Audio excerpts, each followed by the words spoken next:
Welcome everybody to our slightly reduced numbers action club this week. As I said, we've got somebody who's off sick and somebody who's got stuck on a call and somebody else who's running a little late, so they'll be with us as soon as they can.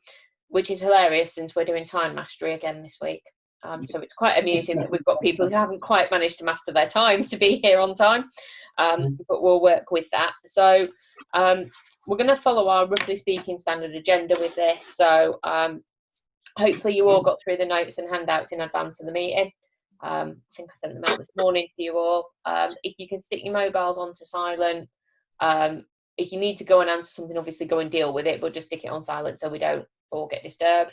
And if we're working on anything during the session and you need to talk to the other people that are in your business, then we can either put you into some breakout rooms so you can do that, or you can talk on the phone but stick yourself on mute just so you're not disturbing everybody else who's around. Okay, so our first check-in then is based on what we talked about 2 weeks ago and what you said at the end of the session. What have you been doing in the last 2 weeks to make more money? So let's start with Graham and the team at Eagle Financial. So what was that? What have we done this week to bring into things that we've done from the last week? You've written it down. No, that's for something later on. Yeah. We've done a lot more on the vouched for site, so that's quite exciting. But it's weird because people they do reviews, but they also give you stars, and it's quite amusing how many give you sort of not a high star rating, but give you a really nice written review, and also vice versa. And you just think, well, it can't be both. No, that's weird, isn't it? Well, I think it's a thing, isn't it? You know, people always give high stars or whatever, but anyway, it's just something that we have noticed. We've had a couple of clients come into the office, which is the first for a very, very, very long time. Ooh. Fine. While maintaining social distance, but yep. But you've actually seen some real people as opposed to people. Yeah. Then. Yeah. So that was quite good.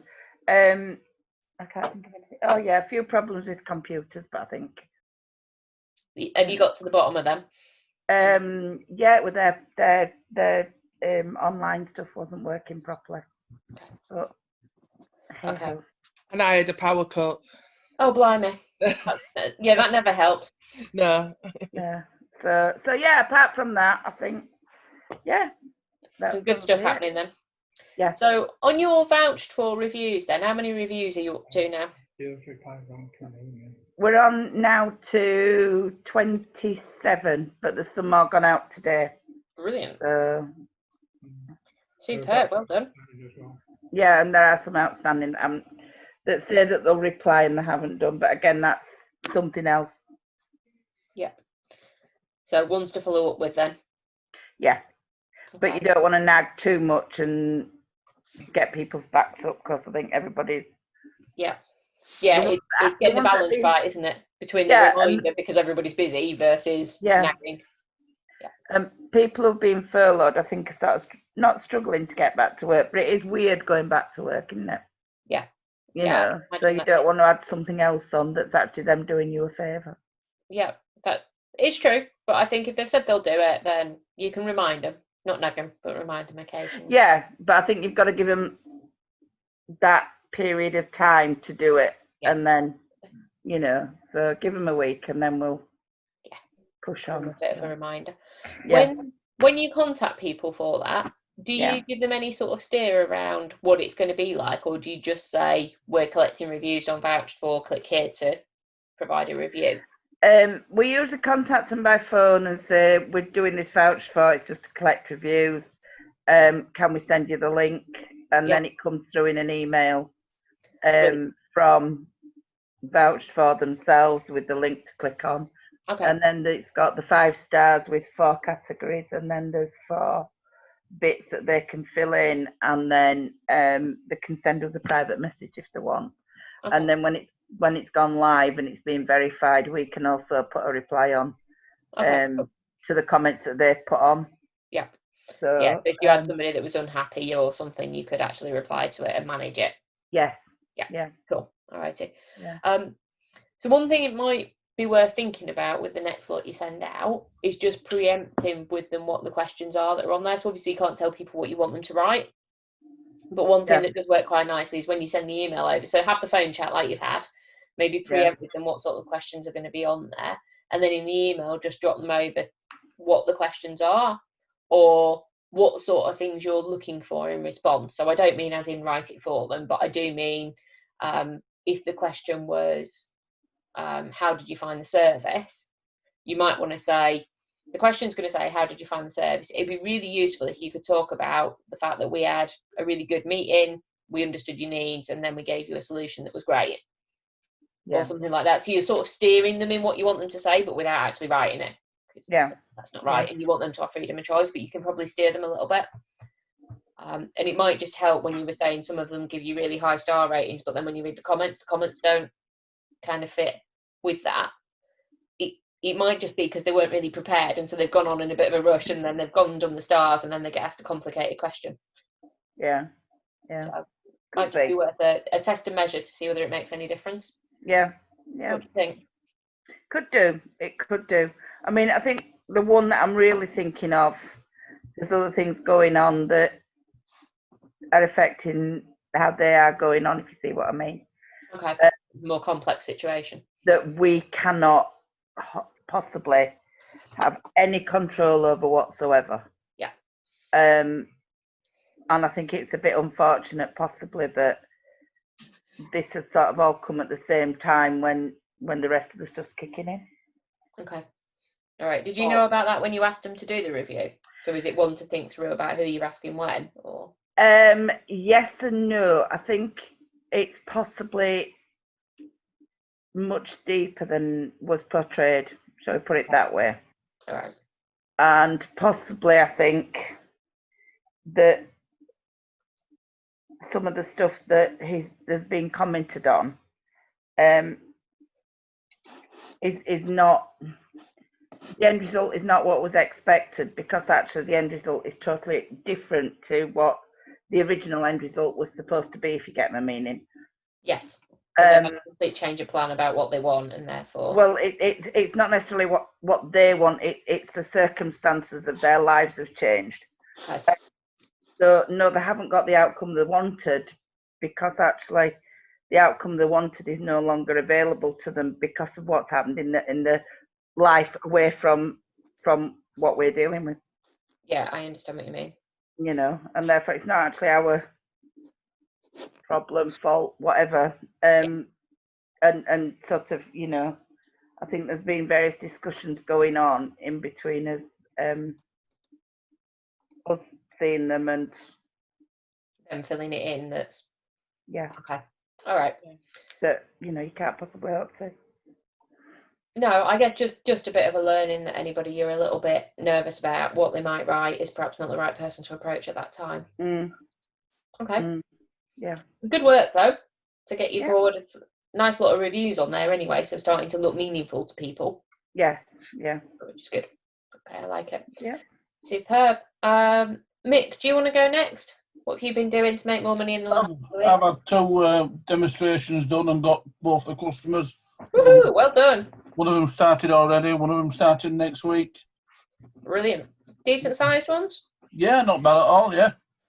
One's a major player in the truck thing. He likes all the customised stuff and has a good reputation, so quite pleased to get him. Excellent. Luckily our agent went and did it yesterday, so it's been done right first week. Excellent. That is what we like. Yeah. Superb. And did they come from the calling work you've been doing? They did, yes, both of them, yeah. Superb. Well done. Good week.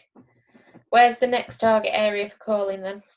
Well, we're going to just move up to Manchester now. We've tried Bolton this week. I've got a couple of sniffs, but no, we're jumping about. So we're going to go into Manchester, which is a lot bigger area this week.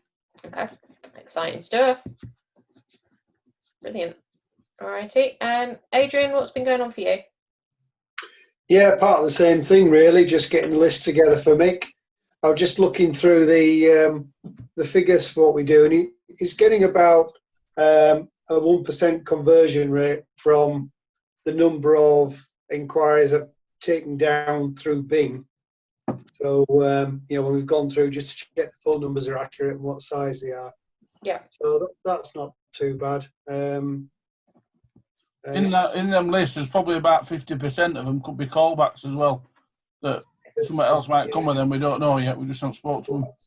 Yeah, it's not an on or off. You know, it's just a timing issue. You know, Yeah. we might be ringing the same people back in 6-12 months' time and get a different two at that time, depending on how the current providers operate. So we need to maybe look at what do you call them? A client management system. The CRM system. CRM system, just so we can manage those callbacks longer Yeah, so term. some of them we haven't physically spoke to them, so we just don't know. We just haven't got right to the right person. Right. Yeah, and So, I think yeah, with that's that cool. one, it's worth keep them in your list for if you've got a quiet week, so there's not as much data on the list, or Adrian's not got time to pull the data on the day you start calling or whatever. Yeah, we've just been Go on back about further this then, morning. can't you? Yeah. Cool. That sounds good. Frog book as well. The Frog book. I'm thinking about reading it. You're No, I've thinking actually about started it. reading it. Thinking about it, yeah. I've actually started reading the first couple of chapters. I think I'm going to go through it all and then sort of go back and pick the ones that I can do. I was going to start on the first one, but I don't know whether it's because I don't want to miss out on somebody might say later on, because they're all different, aren't they? They're just different views of the same thing, really. So it's not that big a book anyway, so I'll plow on through it and then started using the timesheets anyway already, so they're starting to work. Brilliant. So Good news. Picking the stuff that works for me.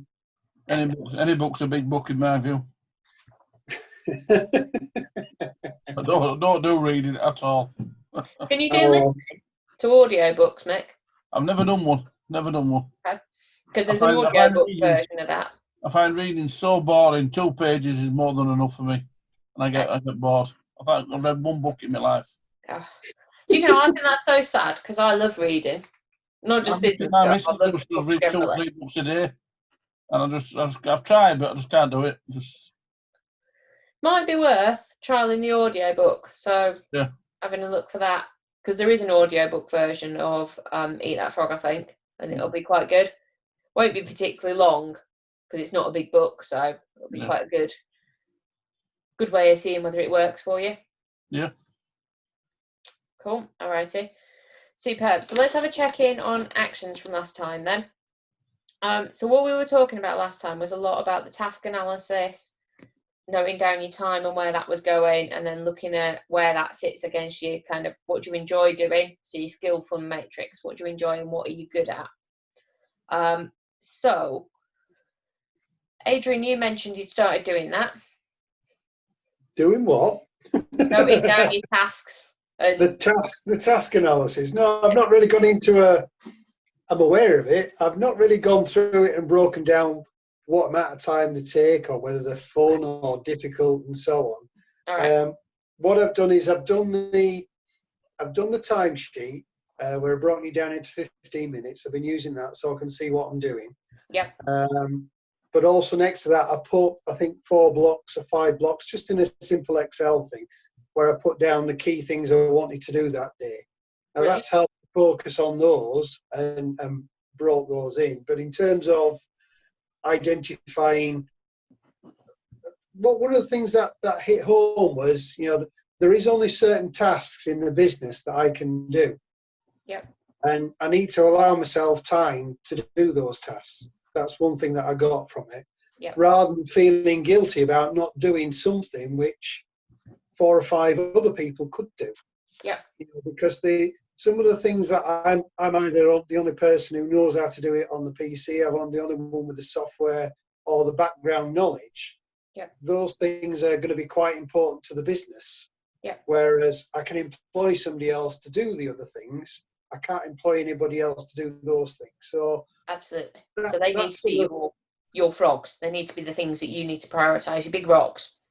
Exactly, and that's one of the issues I've got in that I've never been a great fan of admin.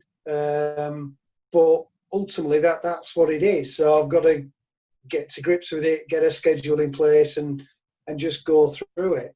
It's like I was talking to Mick earlier, and he's always known that the phoning's a way to get the work in. He's not previously enjoyed it. It's one of those horrible jobs if you get that mindset wrong. But he's found a better, easy way of doing it, and he's seeing now the value of it. The value of it, yeah. It's, that's more of a contribution to the business than Mick going out and getting wet and mucky like some guy of 18 with no past experience or anything can do. Yeah. So it's picking those tasks and finding the ones which are going to add value and make the biggest difference. I think that's what I've got from the previous week. Brilliant. I did have a first last week. I actually rang a guy back and swore at him because he was swearing at me down phone, wasting his time, and said, "What the bloody hell and effing hell this? Are you ringing me? Just slap the phone down on me." So I rang him back and said, "Why are you such a?" and put phone down on him. Just couldn't resist. That one won't be going on the callback list then, Mick. I wouldn't work if it said, "Come and give me £100 a truck," I wouldn't have gone and done it after the way he spoke to me. Oh dear. You can get stuffed. Yeah. All right. Just right above that one. Yeah, there's some people you just don't want to work for, and he'll be one of them. You know what I mean? It just so nasty on phone. It was. Yeah. You got me hackles up. Yeah. You know what I mean? No, I'm gathering that. Yeah, I can tell even now how great you are. Oh, if I saw him in the street, I'd punch him one. Tell you. Let's hope you don't recognise him because you're getting a lot of trouble for that. I know. All right, cool. So, Adrian, what you've done with the 15-minute chunks and writing down where you've spent your time, we're going to use later on the default diary stuff we touched on last week. That'll help you map in the big stuff so you allocate time for it. Yeah. Graham and everybody at Eagle Financial, how did you get on with this? Did you do your time analysis? Done the time analysis. I think ours is slightly different because we've done like a combined one for everybody together, because sometimes there's two of us working on something together, sometimes it's just one, sometimes it's all three. So it's a bit of a combination really of everybody. I've started reading Eat That Frog. Okay. I'm on chapter 6, I think, and I must admit, if I'm being brutally honest, I find it very repetitive. Yep. And very. The description of eating frogs and eating live frogs makes me feel physically sick, actually, and I'm not a squeamish sort of person. Oh dear. But it does.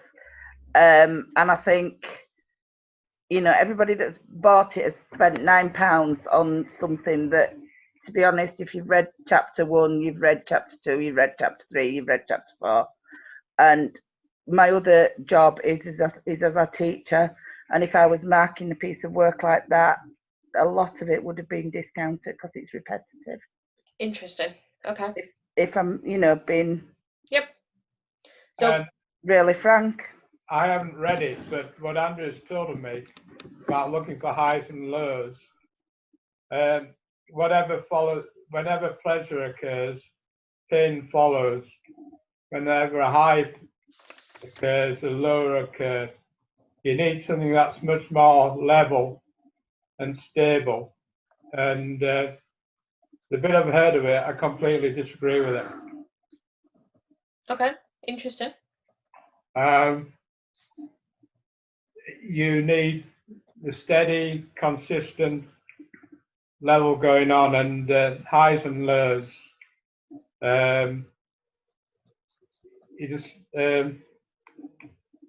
You just need a steady, consistent going on, and without too many highs and too many lows. Yeah, so you don't want too many peaks and troughs in there. I get that. Yeah, these endorphins and things like that, because if you're getting highs and lows, it's almost describing what a manic depressive is. Okay. Interesting. I will go back and reread that section because it's not what I took out of it at all, but with all these things you read them and you take out the bits that resonate with you, don't you? I am absolutely with you that I would want to smooth it out so that we're not getting peaks and troughs and highs and lows all the time. So No, he's talking about, isn't he? He's talking about getting, what do you say, getting, Yeah, getting endorphin, pleasurable endorphin when you've crossed something off your list. well, that's true. We probably all get a bit of that. Yeah, but I think it also works the other way around, that when you have things that you don't cross off your list, it doesn't. It's more negative, I feel, than the positive is Yeah. positive. Interesting. I mean, Okay. you need to have something that's, if you can develop it, you're unaffected by things that are good or bad. You can keep an even keel all the way through. Yes. So, bit like what they try to do, and it'll hurt. When a batsman, when they're playing cricket, and they get hit by on the arm or something by a really fast bowler, they try not to flinch, so they don't show any weakness. Yep. The fast bowler, it'll hurt like hell, but they try. But if you can keep an even keel when something, when something completely goes wrong, then you won't feel too down about it. It's difficult to do, but one needs to learn it. Yeah, I think we need. Yeah, it's about managing emotions, isn't it? And we talked in a session a couple of weeks ago, which might have been before you joined the group, but around how people react to things that happen to them, and whether we go above the point of power, so we take ownership and accountability and responsibility, and so we choose what to do about it, or whether we go below and then we're blaming or making excuses or denying that there was an issue there in the first place. And I think what you're describing is somebody who's taking ownership of their reactions and is in control of the emotions that go with that, and I get that.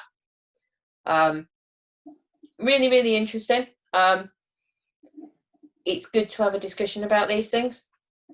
Yeah, so there's bits in Eat That Frog that the messages work for me. Not necessarily in the way it's written, so I take that on board. But there are some useful tools in there, or from it, that we can use within getting organised and getting focused. But different people like different styles of writing, like different authors, all that sort of stuff. So I get it. Thank you for the feedback. I'd much rather you were honest than you sat there and pretended you liked it if you didn't like it. I get that. If it's not adding a lot for you, stop reading it and go and read something else. So I think we talked last time about maybe the 7 Habits of Highly Effective People fitting with you guys, didn't we? Yeah. The Stephen Covey book. It will be a really different style and a different read. Don't know whether you'll like it any better, but it'll be different because they write in a different way. So yeah, might be worth a look at that one. Yep, could do. Okay. I mean, one thing I would say is, I don't know if I said it previously, with the company I'm franchised with, started in 1989.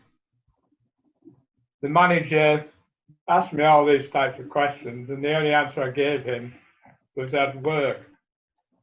And a lot of other people who came out with all this type of stuff here, well, they've gone, and I'm still here 31 years later. Yep. And the only answer I gave him was at work, and I have to. Yeah, and I'm not dismissing that. Yeah, so we know when we did the setting up you guys coming into this group that the real value for you is, and the real new stuff is going to come later down the line. A lot of this is cementing stuff that you do well already and building on what you do well. Yeah. Mm-hmm. Yeah, and we did know that when we talked about you joining the group and stuff. So I think you're not going to learn as much out of this section as maybe some other people will. And then we'll get to another section where you'll learn more than they do because it more fits what you need in your business. And that's okay. That's kind of how Action Club works, that some weeks are going to be really, really valuable to you and other weeks you're going to take a bit out of it and not so much. Okay. What did you find? So when you did your analysis, the time stuff, did you see anything interesting in there when you started to track it? Was it what you expected it to be? No, it's I think at the minute, because of obviously COVID and everything, they used to do either morning sessions or whole day training sessions. And there's a lot more webinars now that are sort of an hour and a half. Yep. But on a more regular basis. I think the other thing is that I think if we'd have done it pre-COVID, there's a lot more time spent ringing companies and waiting to be connected because they're, everybody's working from home, so you don't. Like, for example, we needed to talk to somebody the other day, and they put us through, Switchboard had put us through, and it had gone through to the wrong department. Now, pre-COVID, she'd have just transferred the call, but she couldn't, so we had to ring back and go down a different route. But in the meantime, obviously, there's a queue built up to get answered by various people, and you're back, in the back of the queue. So that's taking longer, I think. Yeah. Although paperwork is not having to be signed the same, so that's slightly quicker. But yeah, I think the telephone calling part is taking more time. What we are pretty slick with, and I work in conjunction with Jill, with it. After we've done a piece of business and everything like that, all the reports and everything we have they're done, completed and finished almost as quick as we submit an application. We've got that pretty slick and pretty smooth how we submit business. Because when we've done a piece of business, like a life insurance plan, we have to submit a report to our franchising to say why we've done it and that. And that's pretty quick and slick, and Jill's pretty quick and efficient of how to submit those plans and everything. And what I actually ask her to put down, so we've got that pretty slick. Okay. You've got a pretty good process around all of that. Yeah. So the people you were talking about needing to get on the end of the phone, are you struggling to get a hold of and winding your way through networks and stuff? And are they business to business calls where what you need to be is on the landline, or is it the sort of call somebody could give you the mobile number for, it's just you don't have it at this stage in the process?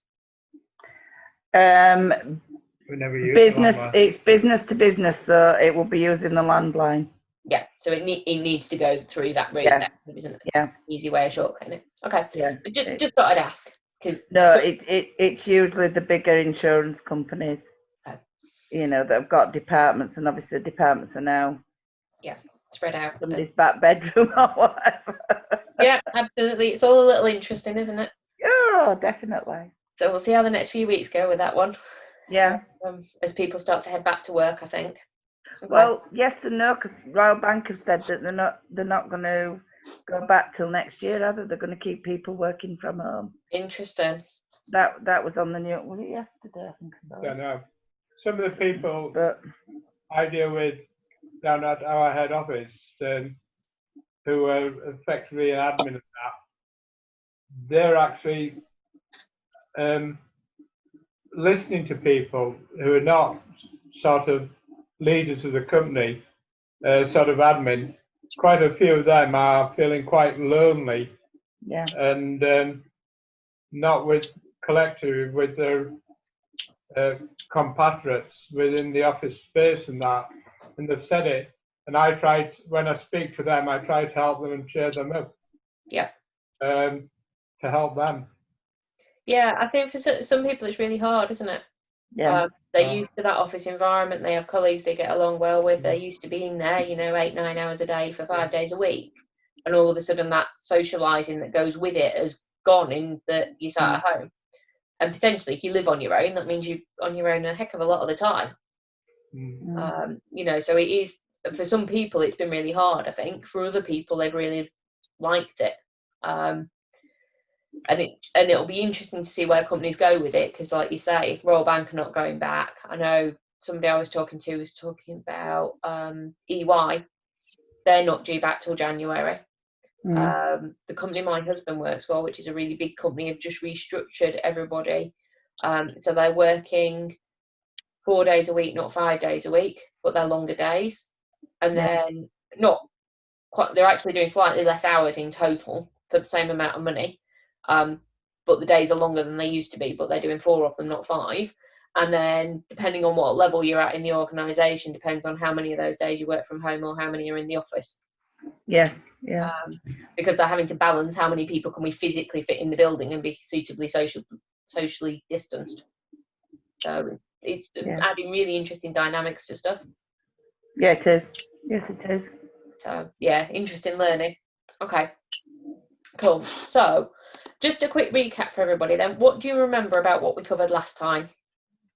Nothing I want to hear. No, you weren't, Mick. No. So this is going to be a very quick whiz through for you because Yep, you've not I'm done. done it. It was about the identifying the big priority things and sorting those out first, and then the medium ones, and then the little bitty ones that you can do at any time. Brilliant. Okay. And what else did we talk about? The grid.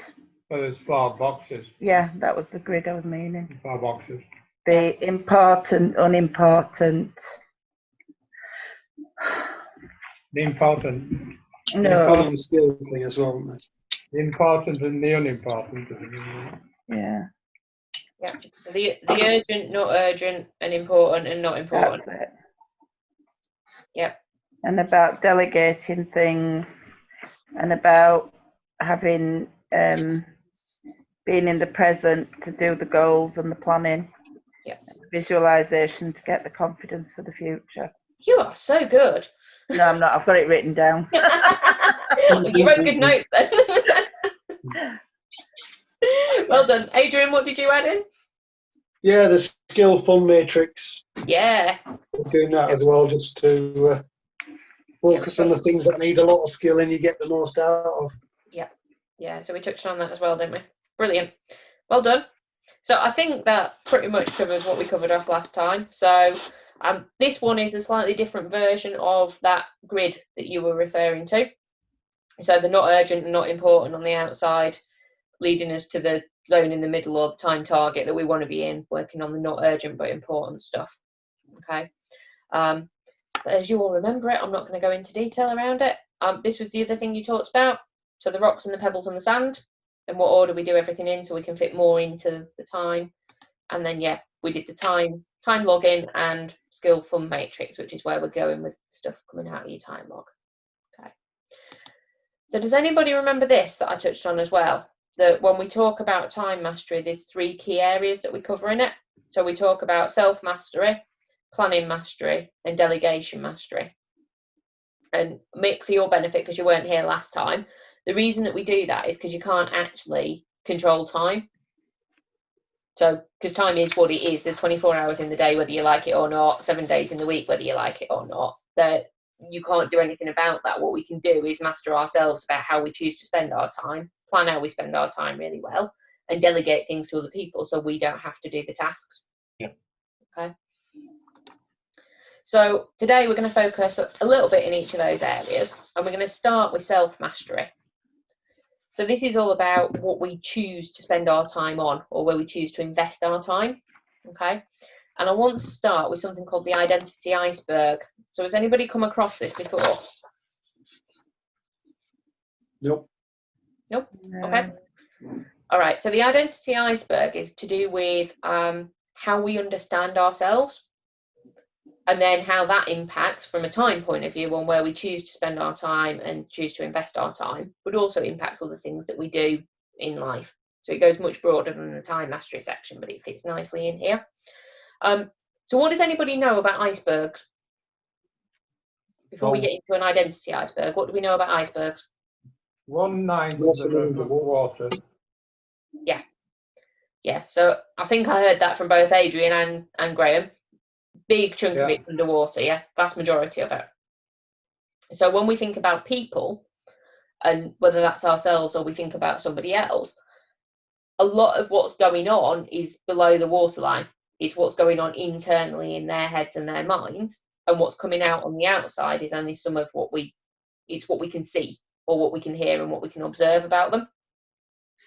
Okay, so if we think about a person, what sorts of things are above the water? So not what do you think we see or observe or hear from the way that a person is doing stuff? What comes out that you can see What about they want you to see. what you want? Yeah. So they have a choice about it, don't they? Potentially. Like a professional front, you don't get all the hassles that they might be experiencing at home and so on. Yep. Put off to one side and just bring the professional bit to work. Yeah. So that's really interesting, isn't it? So it can be a choice. Yep. About what image you want to present, like that. See what they're not doing as well. You can see what they're not doing. Yeah. So linked to that is what they're actually doing. Yeah. So if I think about that, that's the actions that they're taking and maybe the results they get from those actions.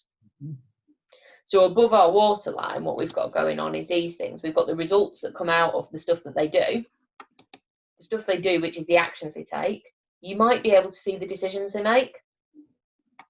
Okay. And you might see the behavior that they do. So the way that they behave. Okay.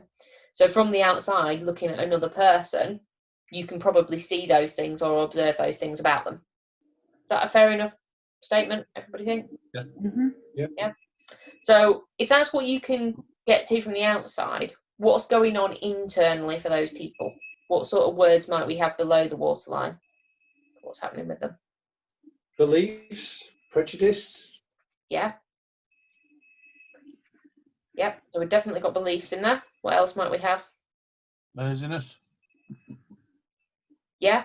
That would sort of be an attitude, wouldn't it? Yeah. Self-esteem. Self-esteem's going to be in there. Yep.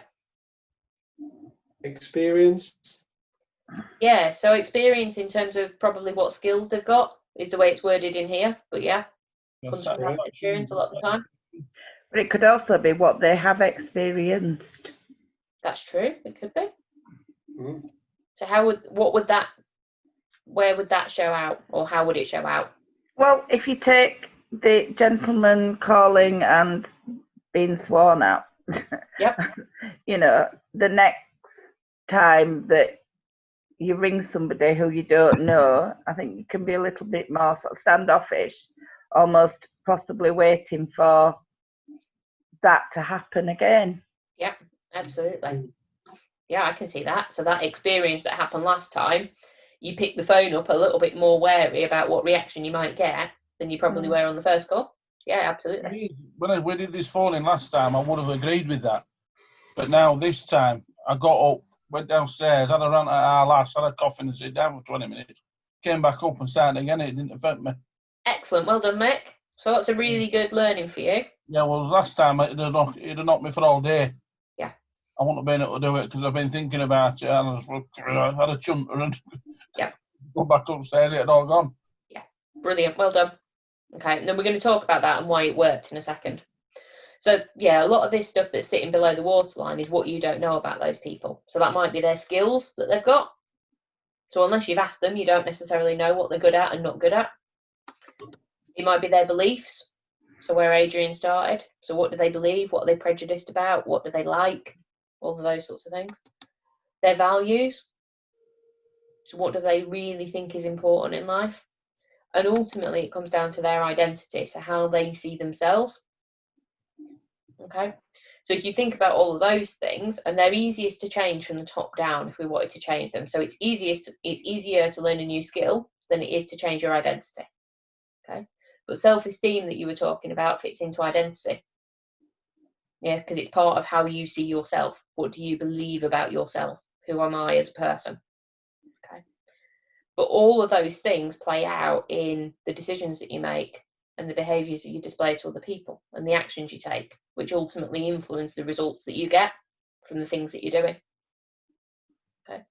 The really interesting thing about what Mick just talked about is one of the things you've done in that, Mick, is you've changed the environment. Yeah. So the easiest way, or one of the easiest ways to change these things that are below the waterline is to think about the environment you're in and how you can change that environment to positively influence those and take you in the direction that you want to go, so that then you do different actions, different behaviours, make different decisions and get different results out of something. Does that make sense to everyone? Yeah. Yeah, I came across a really interesting quote the other week, and it was where, in general, most people are the average of the 5 people that they hang around the most with, that they spend the most time with. So when you think about environment, some of it's about, well, who do you spend your time with? So if you think about that, think about teenage kids. Yeah, when they get in with a crowd of people that if you're the parent, you don't want them to be in with, because they're the average of the 5 people they hang around with. So if them 5 people are the ones that stand outside the pub smoking, drink too much, and don't do any schoolwork when they should be at school, do you want them to be like that, or do you want them to hang around with the other kids that have different behaviours? And obviously you're not in control of who your teenage kids choose as their friends, but you'd like them to choose a different set probably in that scenario. You want to change the environment. Yeah, if we thought about it literally, if you actually took an iceberg and you put it in the desert where it was really hot, the environment's changed, the iceberg's going to change shape. Yeah, we're going to see it melt and get a lot smaller. Okay, and people are very much like that. So we can change some of this stuff by changing our environment, but also we need to make a choice about it. So we need to think about who we are and how we see ourselves and our beliefs and our values. And we might be absolutely happy with who we are, and that's fine. Yeah, this isn't, I'm not showing you this to suggest you need to change who you are, but to make you think about how you see yourself and what that impacts in terms of your actions, decisions, behaviours, and then ultimately your results. Okay? You become like the company you stay in. Keep. Yeah. Yeah, if you stay in, you become like the company you stay in. Do you mean in terms of people, or do you mean in terms of the actual company and business? No, I didn't. By company, I mean the people you surround yourself with. Yeah, Not the actual company you work with. Yeah, I think you also get the bit about the actual company you work with, interestingly. So Yeah. if I think about my career, I spent nearly 15 years working for part of Mars Incorporated, and Mars has some really strong cultural and value stuff about how they work. And one of those is that they coach all of their employees, and if you line manage, you coach people. So I learned how to be a coach when I worked in that company, and I've retained that as part of my skill set and my beliefs and values and things that I want, because it suited me to do that, because I enjoyed it. And everywhere I've ever gone since and worked and then set up a business, it's been related to doing those things and using those skills. So I think you do actually gain it from the company as well, and you'll get skills and values potentially from them if you choose to. But you're absolutely right, the group of people you spend your time with is going to influence it. The Mars office is supposed to be the same basically anywhere in the world. Yep. And based on my experience of, I've been to one in Germany, one in France, about 5 in the UK, one in America. They're pretty much all the same. They 95% of the time the office is on top of or next door to the factory. So it's all the same environment all the way through. They're all open plan. Nobody has an office. Even the general manager for the whole country doesn't have an office, and that applies in all of the markets and all of the categories that they work in. About 25, 26, 27 years ago, when we were called Allied Dunbar, one of the chief operating officers we got was a chap called George Greener, who was a former chief operating officer for Mars. Interesting. Yeah, it's interesting. I've over time I've worked with people who are ex-Mars people in other organisations, or you come across them in other organisations of people who moved on, and there's usually some fairly similar character traits in there if they've been at Mars for a long time. And I think part of that is Mars recruited people who fitted that set of character traits, and part of it is if you were there for a long time, you were moulded into a certain way of working, and then you take it with you elsewhere, because it becomes part of your character and your beliefs and values. Okay. Any thoughts around this then, for anybody?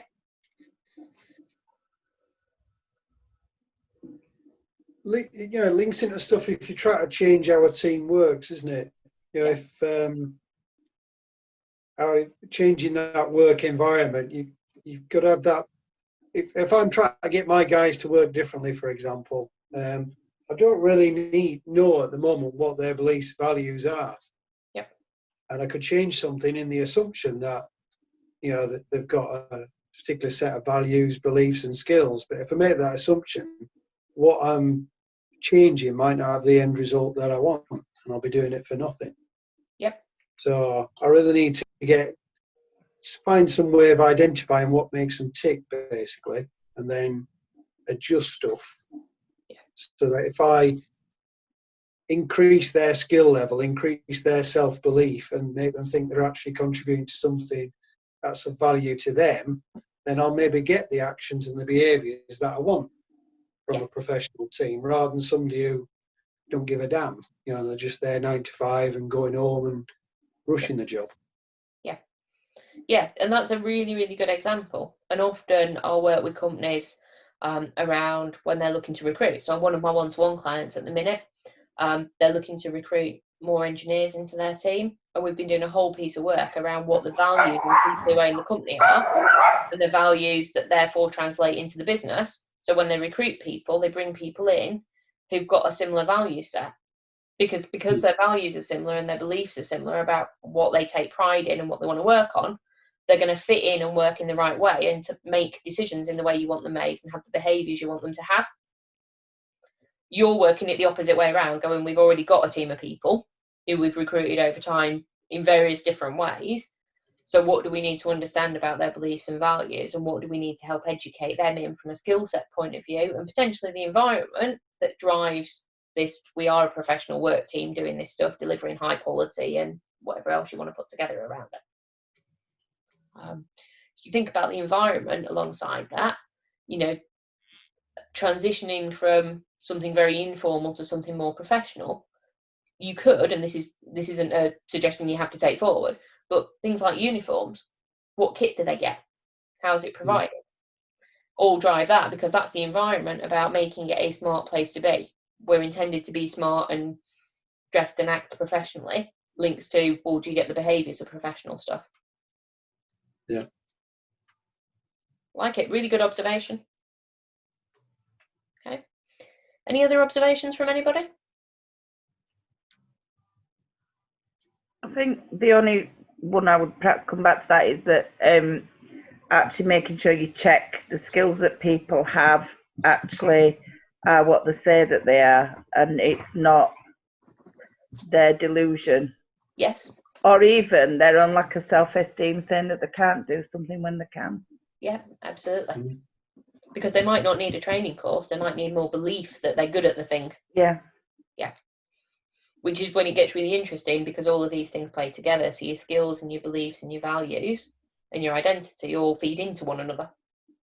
And so if you're, you know, if somebody's sitting there and they don't have a lot of self-belief, they might have the skills to be able to do it, but how do you, if you're their manager, for example, encourage them and get them to see that they're actually good at it, so they build the self-belief and the confidence in it, which then means they're going to take the actions much more often and do the work you want them to do more often to get the results out of the end that you want. But ultimately, it's the right thing for them as a person as well. Yeah, I like it. And you are right on skills. You do have to check that what people say they can do. Because otherwise we might all be rocket scientists. We probably won't stand much chance of getting a rocket to the moon. Yeah. So you're right. You have to check that as well. Cool. Any other thoughts for anybody on this? Okay. Okay, move us on a bit then.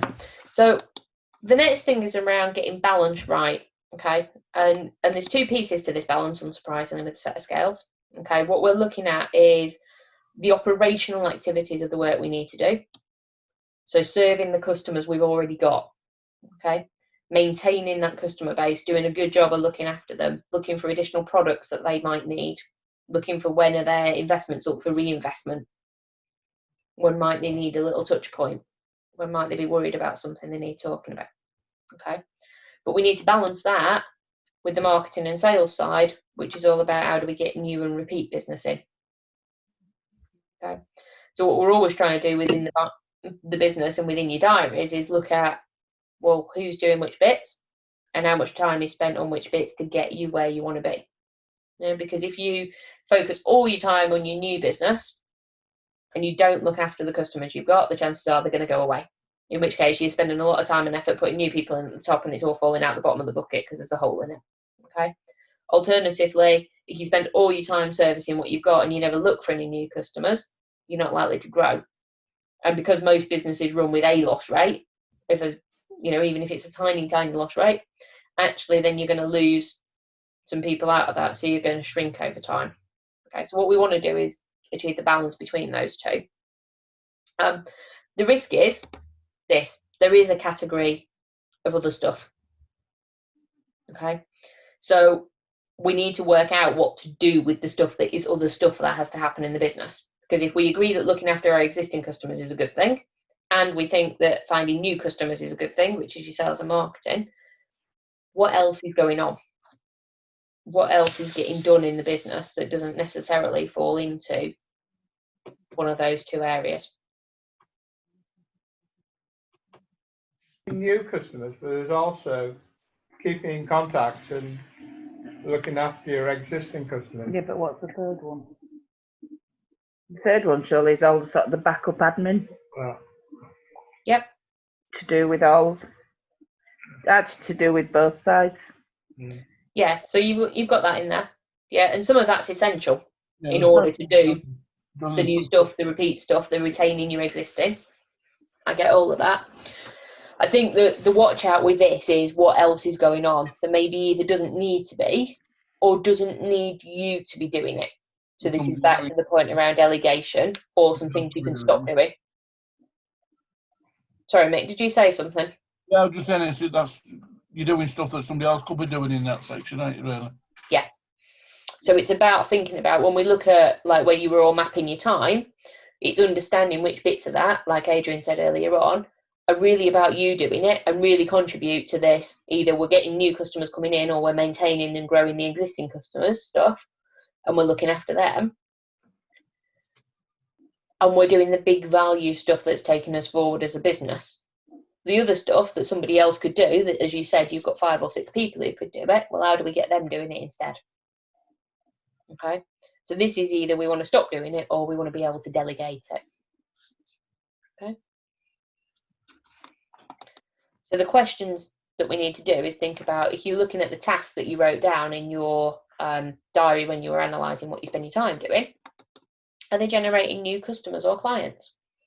Do they retain an existing customer or client effectively? So is it the right work to be doing to do that? Do they meet a requirement for compliance? Because that's absolutely got to be done. Are they helping you genuinely, tangibly increase profit in any way? Okay. And this comes back to when we're planning the diary out. It's not that you're never going to do stuff that doesn't fit into this, but if you can delegate it to somebody else, that's the best place for it to be. But if it's not yes to one or all of those points, the likelihood is it's probably not a big rock in your diary when we come to look at your default diary. Yeah, it's probably one of the smaller bits that needs to fit in around everything else. Because if what we're looking for out of the business in the longer term is it to grow, then that piece that is generating new customers, retaining your existing customers and looking after them and helping them grow, doing your compliance stuff because otherwise you're not where you need to be, or increasing your profits in some other way, has got to be the core focus of where the biggest rocks in your business are going to be. Does that make sense to everybody? Yeah. Any questions, any thoughts? Okay, so we're going to move on then and talk about where do we go next with this. So the next bit, so once we've got a handle on ourselves, which was really about the identity iceberg, the where our focus is, what our big rocks are for the business, the next bit is then how do we plan with that? So it's starting to look at the planning mastery. Okay, so if you did your time tracking, then what we want to do with it next is start to categorize it. Okay, so if your time tracking currently looks like lots of 15 minutes jotted down and the things that you were doing in them, which is great because that's what I asked you to do last week. Yeah, what we want to start doing is then grouping that together and going, okay, what's actually going on? So I spent this amount of my time dealing with emails. I spent this amount of time doing sales calls. I spent this amount of time doing admin. I spent this amount of time on marketing. Okay. And what we're trying to identify with this is, well, how many hours out of the hours you've got available did you spend doing each of those categories? How long would you like to spend doing it? So when we come to plan your diary, how much time do you want to allocate to doing that? Okay. This third column is about what's the minimum usable chunk of time for it. So in the example in here, for example, you've got networking meetings. Well, actually, they've said it takes 3 hours to do a networking meeting. I'm guessing that was in the world where we travelled to and we sat around a real table, had something for lunch, and then travelled back, for example. Okay, but you can't do a networking meeting in less time than it's allocated to be. It has to be a 3-hour chunk. Whereas something like following up on phone calls or emails, we've got half an hour as the minimum usable time. Enough time for you to get in, read it, do something with it, answer a few, work out what the priorities are. Yeah. So when we're looking at what our big rocks are, we can then look at, okay, great, what's big in terms of the time and what's big in terms of being a priority. Does that make sense to everyone? Anyway, yeah, but following them up with them emails and calls, you might get yourself a shitload of work from that you've got to start on and do, which Yep. move on Yeah, to you the other ones that you haven't done then, don't you? You're only doing one out or whatever. Yeah, so what you probably find is that within that follow-up on phone calls, emails and letters, there's then a pile of work, as you say, which is either current client work or it's new client opportunity work. Yeah. I'm not suggesting you have to use the categories that are in here, by the way. You'll come up with your own based on your own diaries. But yeah, you will have time that you need to allocate to just doing work that's come off the back of it. Yeah, so putting a proposal together because you had a phone call with somebody and they asked for a proposal is going to be doing some work following it up. Okay. So then what we want to do is, based on this, the minimum usable chunk of time for the category, what's a usable chunk of time? So how much do we think we need? So for example, in this, they've said that they want to target having 3 hours planned in for following up on phone calls, emails and letters. Okay. And then they've said they can be in half an hour. So we need to find 6 half-hour slots in the diary. Okay. What we also want to do is look at, is there a specific time of the week or day of the week or time of the day that is required for this task? So if you do networking, it tends to happen at a specific time. Yeah, so it has to go in the diary at that point in time, otherwise you can't do it. If you have to file, I don't know how all your filing stuff works with compliance, but if, for example, every Friday afternoon you had to file everything that you've done in the week with them, then that'd have to go in Friday afternoon, because there's no point trying to do it on Monday morning because you were supposed to do it on Friday. Does that make sense? Yeah. Cool. So what we want to do is take the information that's in your time log and build it out into what are the categories, how much time do you need, how much time do you want to allocate to it, and what sort of chunks of time do you want to allocate. So then we can flip it around into a default diary. Excuse me. And the default diary was what Matt was talking about last week. So it's where you start to build out what the calendar looks like in an ideal world scenario. So you allocate yourself enough time to each of those different things on the different days of the week and allocate it when it needs to be if it's got a specific point in time. Okay. So you might, for example, say, I expect to do 3 client meetings, prospective client meetings every single week. And I would like them to be on a Monday afternoon, a Wednesday afternoon, and a Friday afternoon. So that's when you'd allocate the time in your diary for that. And they're going to be 2 hours each. So we're going to start with that and put it in as being the most important thing. We then know in order to get those, we need to do some marketing phone calls. And we've said that's going to take an hour a day, for argument's sake. So when in the day do we want to fit the hour a day in for that? So we're putting all the big rocks in first because it's important or it's got a time constraint attached to it. And then we're going to fit all of our smaller stuff, like reading our emails, replying to emails, that kind of stuff, in the chunks around it. So this is the rocks with the pebbles and the sand around it. Does that make sense? Yeah. Okay. What you might find, so depending on your business, and for Eagle Financial Services, feel free to guide me whether this applies to you, but you might find it's not a 1 week pattern. So you might have a 2 week pattern. So Adrian was talking to me about this earlier on with the schedule for washing vehicles that they do. It's a 2 week pattern because they have some clients that are every 2 weeks. So you might have a default diary that runs over 2 weeks. You might have a default diary that runs the same every week, weeks 1, 2, 3 of a month. Week 4 is different because in week 4 is when all the financials get done and reporting and things, depending what your cycle looks like. Okay. But what we want you to do is build out what's the ideal world diary for what you're doing. Okay. Now, reality is that occasionally things will happen. So if you're talking to a client about, prospective client, about going and having a meeting for a couple of hours with them, and you say, brilliant, okay, my time slots that are available for doing that are on Wednesday afternoon, Friday afternoon, next Monday afternoon, which one suits you? And they go, I work in the afternoon, you have to come in the morning. Well, that's fine. You're going to have to go in the morning and do it, aren't you? You're not going to say, no, we can't service you as a client because the time slot's in the afternoon, sorry. Okay. But what we are going to do is go, right, okay, so to fit that in the morning, we can't then do whatever that morning was allocated to. So if it was Tuesday morning in this example that's on screen, it's purchasing. Right, we're not going to get the purchasing done on Tuesday morning because we're going for the client meeting. So we're deliberately making a choice to replace it with the client meeting. But that purchasing then needs to go somewhere else because in a week you needed to devote enough time to doing it. So Jenny, on the one before where you've got, you've gone from the time log, which is how you're actually using your time now. Yep. So that's the actuals. That's where you've been, whether you've monitored that over a couple of weeks or whatever to get something realistic. Yeah. So what you want to do with your time log is then look at it and categorize it. So look at all the different activities that you wrote down and then categorize them. So in your world, that might, I'm making it up, but you might have a category for physically going out and washing stuff because we know you've done some of that. You might have a category that is preparing the marketing stuff to go to Mick. You might have a category that is financial planning, etc. So you've gone from that, which is your actual, which you've defined what you've been doing. Yeah. And then you've gone to targeted. Now the targeted, is that just the ideal you're aiming for because you're thinking, well, I don't have enough time? Yeah. Or you want to switch the emphasis from one to another? Yeah. So it's what do you want it to be in the ideal world? Right, okay. Yeah. So you can see in this one, this person was saying, well, they were working 50 hours a week and they want to work 44 and a half or 40 maybe. And this is a step change between the two. And what they've done is gone, great, okay, well, where can I save that time? Well, actually, it's not practical to save it in networking because if you go to a networking event that takes 3 hours, it takes 3 hours. You either don't go or you go. You can't make it 2.5 hours instead because it just doesn't work like that. The current client work, well, we want to service our clients really well. So we're not going to take that down. So where do we have the opportunity to take things down?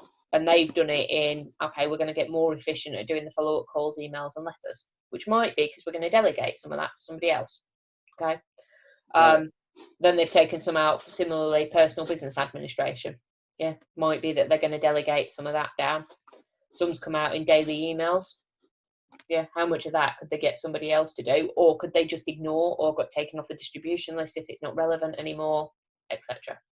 Is it just not in a way of just passing the buck because you're not really sure if the other person has got the same situation as this going on in their work life? Yeah, so you might have... we're paying them and they're doing that. I could say to one of my lads, right, I want you to do that, but you haven't really got time to do it. Yeah, so we employing to do it. Yeah, you're right. So what we'd need to do is then look at where do they spend their time, and that comes back to thinking about everybody's job descriptions. So if you've got the lads who are doing the washing, for argument's sake, and they're scheduled, say you were paying them for 5 days a week, and I know you pay them in relation to the amount of work they were doing, but say you were paying them for 5 days a week and they've only got washing on 4.5 days a week, well, you might well say to them, right, well, we're going to use that extra half day of the week to do this, and then you can delegate the stuff. If you're paying them for 5 days a week and all 5 days are full, then unless they want to take on some extra work, the chances are you're not going to be able to give it to them. Yeah.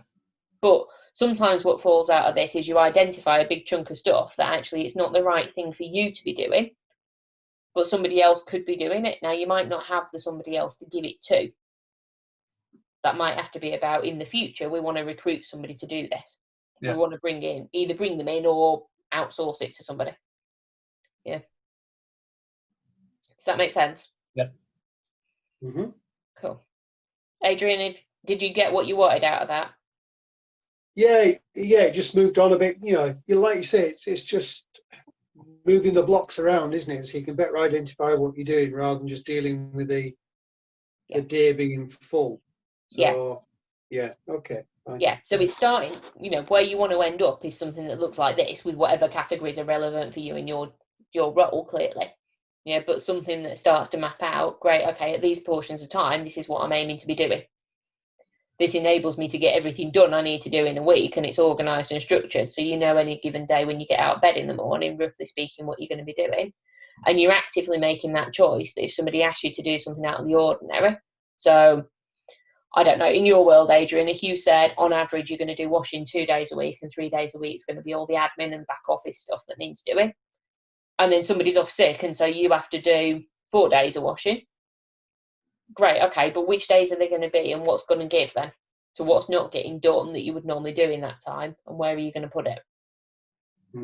So it makes you make those choices rather than just going, well, automatically I'm going out to wash and I'm not going to think about what I'm not doing. Yeah. Does that make sense? Yeah. Yeah. Cool. Okay. Any comments or thoughts for Graham and the team? No, I think we would struggle to do this because every week's different, to be fair. Usually we see clients Monday, Tuesday, Wednesday evenings, but you know, like you said, COVID's thrown all that up in the air, number one. And you know, if people can only see you in the morning, they can only see you in the morning. But depending then on what you get back from that depends on what your next steps are in terms of paperwork, and what needs doing with it. So I get that. I think it probably is possible to map something that's approximately right. So if you thought about where all the time was going and which of you's doing which bits, then you could build out a diary that says, actually, we know, roughly speaking, in an average week, and it is going to be average, so you're not going to get it spot on right for every single week, we need this many hours of paperwork time. We need this many hours of research time. We need, roughly speaking, this many hours of client meeting. So then you can allocate the time to those chunks to make sure everything gets done that needs to be done. Yeah. Does that make sense? Yeah, no, it makes sense. I'm just trying to work out in my head how it'd work. Because like I said before, it's not just us doing things. I mean, you know, like I can think of one pension that we did and it started last September and it's literally just gone through now. But in and amongst that, you're dealing with 2 different pension companies, plus our compliance and COVID. And this gentleman had to go across to visit relations and got stuck with his relations and all the rest of it. And so you're going to have it's a nice idea, but I'm not convinced it would actually be very, very practical for us. As sort of an average week, because an average week doesn't exist. Interesting. So I know a lot of people that have thought that, and a lot of people that have managed to get it to work. You do have to tailor it for you and your world. So it would look different than this. But the things that you said earlier on, like we used to see clients Monday, Tuesday, Wednesday evening. That in essence is a default diary. The standard place that you put your client meetings is Monday, Tuesday, and Wednesday evening. Now, yes, obviously, if the person you're talking to can only do the morning, then you're going to go, oh, well, we won't do it Tuesday evening, we're going to do it Wednesday morning. Right, that thing that we were going to do Wednesday morning, be it admin to support an existing client or whatever it looks like, is now going to fit on Tuesday night. Potentially. And that's what we're talking about. No, I mean, that's fine. And I think, like I said, I think we do that. It's not all colour coordinated and things, but you know, it doesn't necessarily have to look like that. Colours are really, really useful because colours help us remember stuff. Which is why the example is coloured. Interestingly, so I use a combination. So I've got a default diary in Outlook, and I've got my actual diary in Outlook, and my appointments are colour coded, but they're colour coded by, roughly speaking, what they are, what type of meeting they are. So coaching in one colour. Pre-coaching meetings are in a different colour. And things, because at a glance I can see what the week's looking like. Does it look really busy just because all the titles are duplicated? You've got. I mean, that's the thing. Does it still work if you have more general blocks, or does it need to be quite focused? You can have more general blocks, and that's probably where, when we're talking about Eagle Financial, they're probably more general because you're probably going to have a block that is proposal administration or something, and a block that's maybe existing client work or something like that.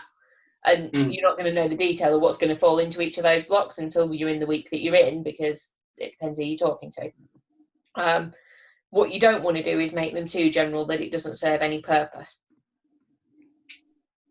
Yeah, so if it just says spend the day at home doing admin, that's probably not very helpful. Whereas if admin is broken down into do the finances, pay the bills, do something else, whatever you want to break it down into, then I'd break it down into those chunks. But the chunks themselves don't need to be that specific. Right. Does that help? Yeah. The other version I've seen of this, so I know somebody that runs a default diary, but they like to see white space in it. So this format absolutely does their head in, because they're like, I'm busy every minute of the day. I don't see where I'm going to fit a meeting in that doesn't exist at the minute that somebody's phoned me up about. So they do it, and they only plan sort of 2/3 of their time, and they leave 1/3 of it as white space, but they know specifically what things are designed to go in those spaces. Right. So if you think it looks really busy, it might be that you need to leave a bit of white space to flex with what's going on. Yeah. You leave that for your pebbles. Yeah. And your sand. Right. Yeah, because you've got your big rocks are in there, and then your pebbles and sand can fit around everything else. Right. Okay, so let's talk about what it takes to do it. If we're going to do this, it takes discipline to run a default diary and make it work. It's not easy. So I'd never worked with it prior to coming into Action Coach 2 years ago. I like it, but it challenged me when I started doing it, because I was very much in the world that you were describing earlier of, but every week's different, and how am I going to know what I'm going to be doing? And this is really hard to plan for. So it does take, if you're going to do it, it takes discipline to do it, both to put it together in a way that makes sense and then to stick with it. And there's probably some things that it's worth knowing. So when you do it, you're going to want to adjust it. You won't necessarily get it right first time. You'll put things in places and go, that's a really good place, and then look at it and go, actually, I never feel like doing that on a Friday afternoon. Why did I think it was a good idea to do that thing? If I put this other thing that I really enjoy in Friday afternoon and put that somewhere else in the week, I'd be much more effective.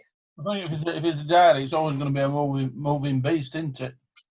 Yeah, but you want to try and you want to put your blocks there to put the actual things in. Yeah. Yeah, so you might, if you're going to go out and do the demo washes, for example, Mick, you might say, suits me best to go out and do demo washes on a Wednesday or a Thursday. So you might block Wednesdays and Thursdays out for demo washes, for travelling there, doing it, coming back and doing any paperwork that's attached to it. If you haven't got a demo wash that week, you're going to do something else instead. Yeah. If you have got one, then you're going to write in which one it is on that day, but you're going to try really hard not to book it into Monday, Tuesday or Friday, because you're doing other stuff on Monday, Tuesday and Friday. Yeah. Okay. So yeah, you want to track your progress with it. Identify where it needs tweaking and changing. Expect to adjust it after a few weeks of running it. Okay. And like I said earlier on, if there's a cycle to your pattern of work, so stuff that has to be done every 4 weeks or at the end of the month or something, you're probably going to want to run a different diary in that week, because you know you're going to be doing different stuff already. Yeah. Okay. So if we go back to our iceberg and think about behaviours, what sort of behaviours do successful people need to master? Positivity. Positivity, I like that. Hey. Well, Well, if you're not positive, you're not going to get no done, are you? yep. No, I really like it. I think the power of a positive mindset on this stuff. I was guilty of that negativity. I think, oh, it ain't going to work. I ain't going to do it. It's just. Yeah. I used to do that all the time, but now I can see error in my ways, and it's changing. Well done, Mick. Okay. So what other thoughts have we got on behaviour? So positivity, like that. What else? Persistence. Persistence. Yeah. Productivity. Productivity. Wow. We're doing well on P words, aren't we? Yeah, I'm just trying to think of some more now. Some of them aren't repeatable. No, let's not have them ones. Okay, so the one in particular, so I like all of those words, by the way, and one of them, persistence, links in really nicely with what I am going to talk about, which is discipline. Discipline. Yeah. So discipline is massive in not just running a default diary, but actually in all the things that successful people are doing. And there's a brilliant quote. So has anybody come across Jim Rohn before? Or have I talked to you about Jim Rohn before? I've not heard of him, no. Okay. So Jim Rohn was an American speaker. He died quite a few years ago, and he was quite old when he died. So when he first started speaking, it was quite a long time ago. He was a self-made multimillionaire. Okay. He went from being broke and failing to becoming eventually a motivational speaker and probably a founder within coaching and inspiration. And he mentored people like Tony Robbins that most people have heard of in this sort of world. But what he came out with was some brilliant quotes that when you take a big step back and think about and make a lot of sense. And this is one of them. So success is nothing more than a few simple disciplines practiced every day. Okay. Conversely, failure is not a single cataclysmic event. You don't fail overnight. Instead, failure is a few errors in judgment repeated every day.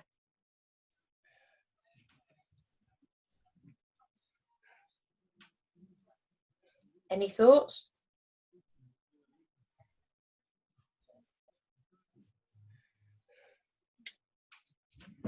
Talking about the build-up, isn't it?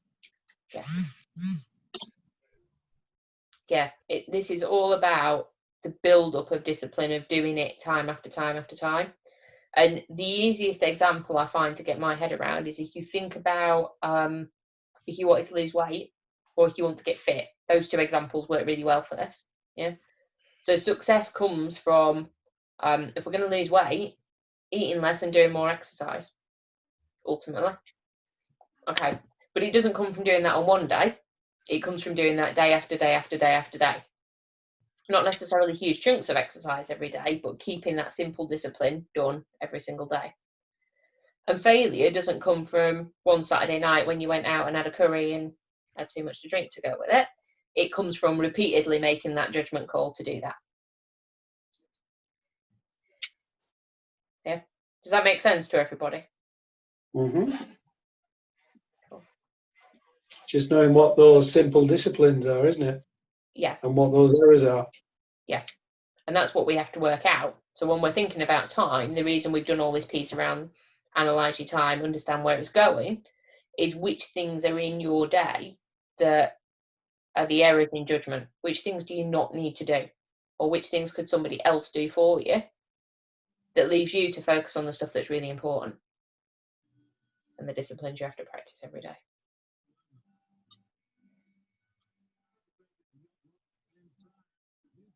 Graham, Andrea, any thoughts? No, not that hasn't already been said, actually. I must admit that I do like that success quote. It's nice, isn't it? I think it really resonated with me when I first read it. Yeah. Jim Rohn's, he has a very particular style. I'll warn you of that now. It's not the same style as Brian Tracy, but it's definitely a style. Because he was an American man of a certain age.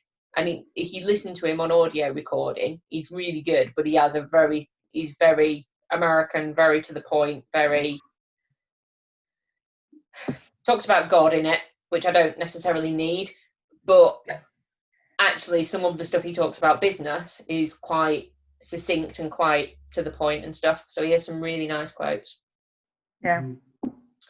So it makes it sound achievable, doesn't it, as well? Yeah.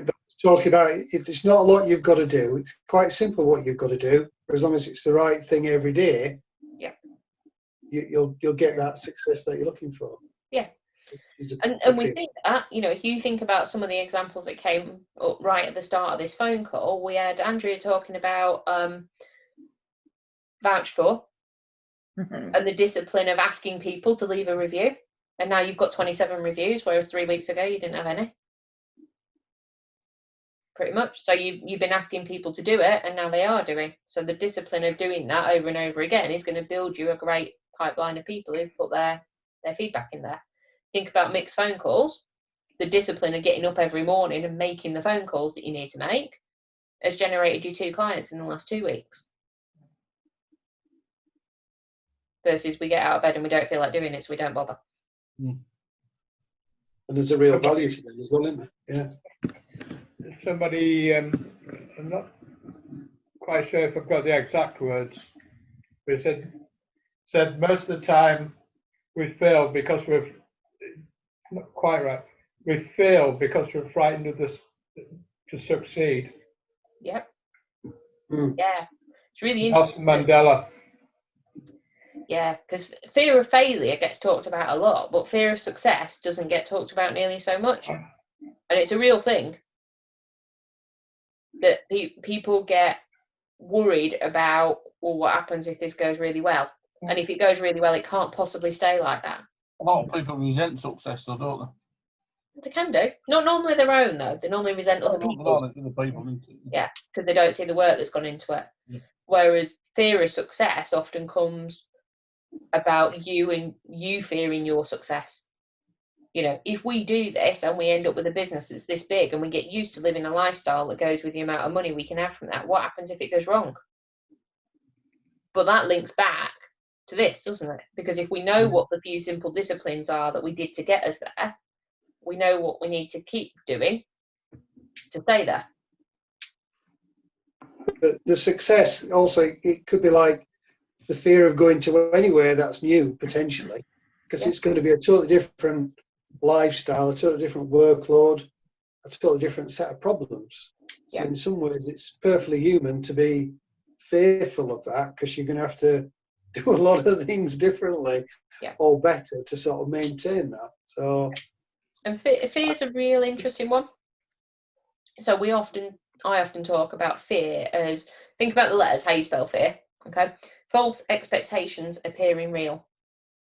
Because what's normally going on when we're scared of something is our imagination goes into overdrive about the worst case scenario. Yeah. And then we paint that picture to ourselves as though it's absolutely true and it's definitely what's going to happen. When it's probably the 1 in a million chance that that's going to happen. And there's 999,999 other times when it's not going to. And yet we talk ourselves out of taking the chance and going for it sometimes because of that 1 in a million chance or a 1 in 10 million chance, because that's what we keep painting the picture to ourselves. And what we create in our minds is what we believe, even though it's not what's really happened. Yeah. And we often do that even when there's evidence to the contrary. You know, so I don't really like spiders. I will hold my hand up and admit this. I'm not very keen on spiders. Yeah. You could probably say that I'm scared of them. I have a fear of spiders. Somewhere in my brain it goes, see a spider, I really don't like spiders. It's going to walk on me. It's going to build a cobweb on me. I don't like this. Well, the amount of times the spider that's in the rooms actually ever come and walked on me is very, very limited in far too many years of being alive and seeing spiders walk across rooms now. Yeah. So my false expectation is that somewhere in the back of my brain, I'm building this story that's going, that spider over there is going to come and get me in a minute, when the spider's probably more scared of me. Yeah, it shouldn't stop me doing something, but it might. And those same scenarios play out in business and in life generally. It's something, if you put the effort in, the work, the appointments, our business doesn't necessarily come where you expect it to come from. May come from somewhere different, but it will come. Yeah. I mean, it's not to do with business, but I was just thinking of a couple of people who really became successful, well known. You had Rod Stewart, who sort of probably tried and got slightly known for about 7 or 8 years, and then some Geordie DJ started playing the double A side of a record of his, and next minute it was a superstar. You know, Maggie May, 1971. Yep. You've got chap who comes from Murfield. That's his name. Don't know. Yeah, Captain Pickard. Patrick Stewart. Patrick Stewart, who struggled as an actor for many years, and then he just happened to land the part of what's his name, Jean-Luc Picard on. Oh, Star Trek. Yeah, Star Trek: The Next Generation. yeah. He was a struggling actor for many years. And then he got that, and they said to him, the director said to him, probably more people will watch it tonight on the first episode of The Next Generation, Star Trek, as have watched you on the rest of whole of your career. And, you know, sometimes it just goes like that, and both of them sort of, but they did put a lot of work in. Yep. You also, I think, if you look at Tom Jones, he put 7 or 8 years in before he got his break in about 1965. Yep. With his, it doesn't come overnight. They have to work at it. Yeah, and that's true a lot of the time, isn't it? Because I think, you know, if you take Mick's point earlier on about people resenting other people's success, often it comes because they don't see the work that's gone in. So what they don't, you know, they don't see the hard work. So they see this person that goes from never having been famous to having a hit record or becoming a great perceived as a great actor, and they haven't seen the years of work that's gone into it. They haven't seen that consistent discipline that person's put in, all the rubbish parts they've done, all the shows they've performed to 10 people in a pub rather than a mega stadium. John Lennon and Paul McCartney put 6 or 7 years in prior to getting their break. Yes, and nobody's going to deny, or I don't think anybody on this call is going to deny, that hard work is required to get you there. And this, for me, is where the discipline piece comes in, because if you can identify what those pieces are and you do them consistently, it then drives that routine and drives the results that you get out of it. And you're right, they don't always come where you expect them to. Yeah, there's a whole thing about the law of precession. And the law of precession is all to do with things that happen at right angles to where you expect them to. So if you want to go from A to B, you might be better going from A to point C, and what you get out of getting to point C is going to push you to the point B you originally wanted to go. The golfer, Gary Player, he said the harder I practice, the luckier I seem to get. Yep. Yeah, and, absolutely. And there's quite a few business quotes like that as well. Yeah, he won 8 majors. Yeah, absolutely. So the harder you practice at something, the more you do those few simple disciplines every single day, the more likely they are to result in what you want. The more successful you're going to become. And when you stop doing them, not on one day, but on 20 days in a row or a whole year in a row, you probably don't get the same results out the end.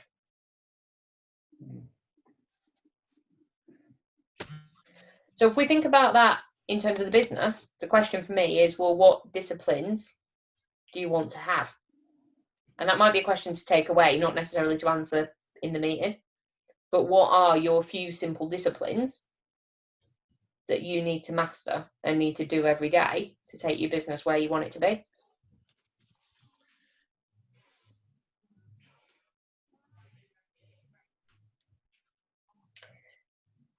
Anybody got anything they want to share on what they think those disciplines look like at this stage, or is that a good action for everybody to take as part of the homework to think about for next week or 2 weeks' time when we're together again? Have a look at it next week for me. Yeah. I think, next time. I think, if you all take the action to start to think about what they might be, and then we'll pick it up at the start of next time's session to go, what are these disciplines then? And they're going to be different in each person's business and probably different by person. Okay. In which case, before I move on to the next bit, I'm going to say hi, Lee. Nice of you to drop in. Hello, Jenny. Hello. That was a bit sassy. Sorry. You all right, Jenny? Yeah, I'm good. So discipline. Oh yeah, I had a client meeting. Sorry, at at 2. It's all right. It's fine. It's better that you've joined us so you can hear the end and then you can have the recording and watch the start. So just to recap very briefly for you, what we've been doing is focused on time mastery, but we're talking about self-mastery and planning mastery. So hence we're in disciplines at the moment and how do we get to success. We have talked about this and this links back to that discipline piece. Yeah. So for some people, they secretly like a bit of chaos. Or maybe they see being able to deal with a crisis as being a real strength. Or they think being planned and organised is boring. Or being part of who fixes, the person who fixes everything is part of their identity. When it goes wrong, you come to me, I'll fix it. I'm the one who can do that. Yeah. But they're really interesting pieces of your identity, because if you've got those things going on in your head, the likelihood is what you're going to be doing is carrying out actions and behaviours that reinforce that. So if you secretly like chaos, it doesn't matter how well you try and do your default diary, your identity is going to go, argue with that. I don't want to do a structured, organised system. I like chaos.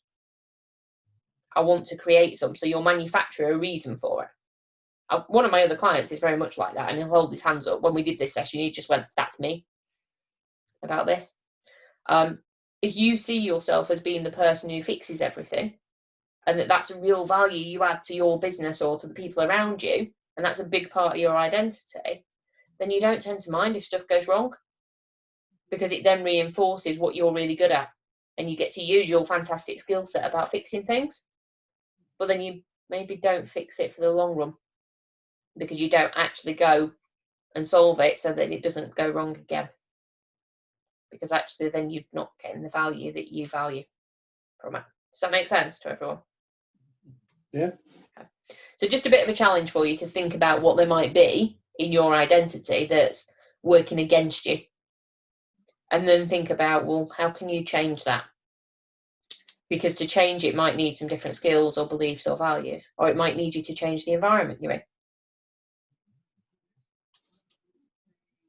Okay. So just want to go away and have a think around. We've done Jim Rohn, so let's skip through that. Okay, so if we move from the generalized principles of this and discipline and structure into something a little more specific. Another really good quote from Jim Rohn. It is Jim Rohn Day today, clearly. Motivation is what gets you started. Habit is what keeps you going.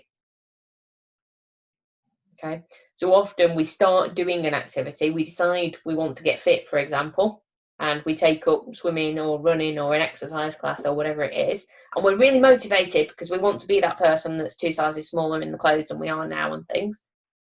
But actually it's not that tends to keep us going in the long run. What keeps us going is building it into a routine. So every Wednesday night is the night I go to the gym and do this, or at 10 o'clock on a Sunday morning I go for a run, or whatever the activity is.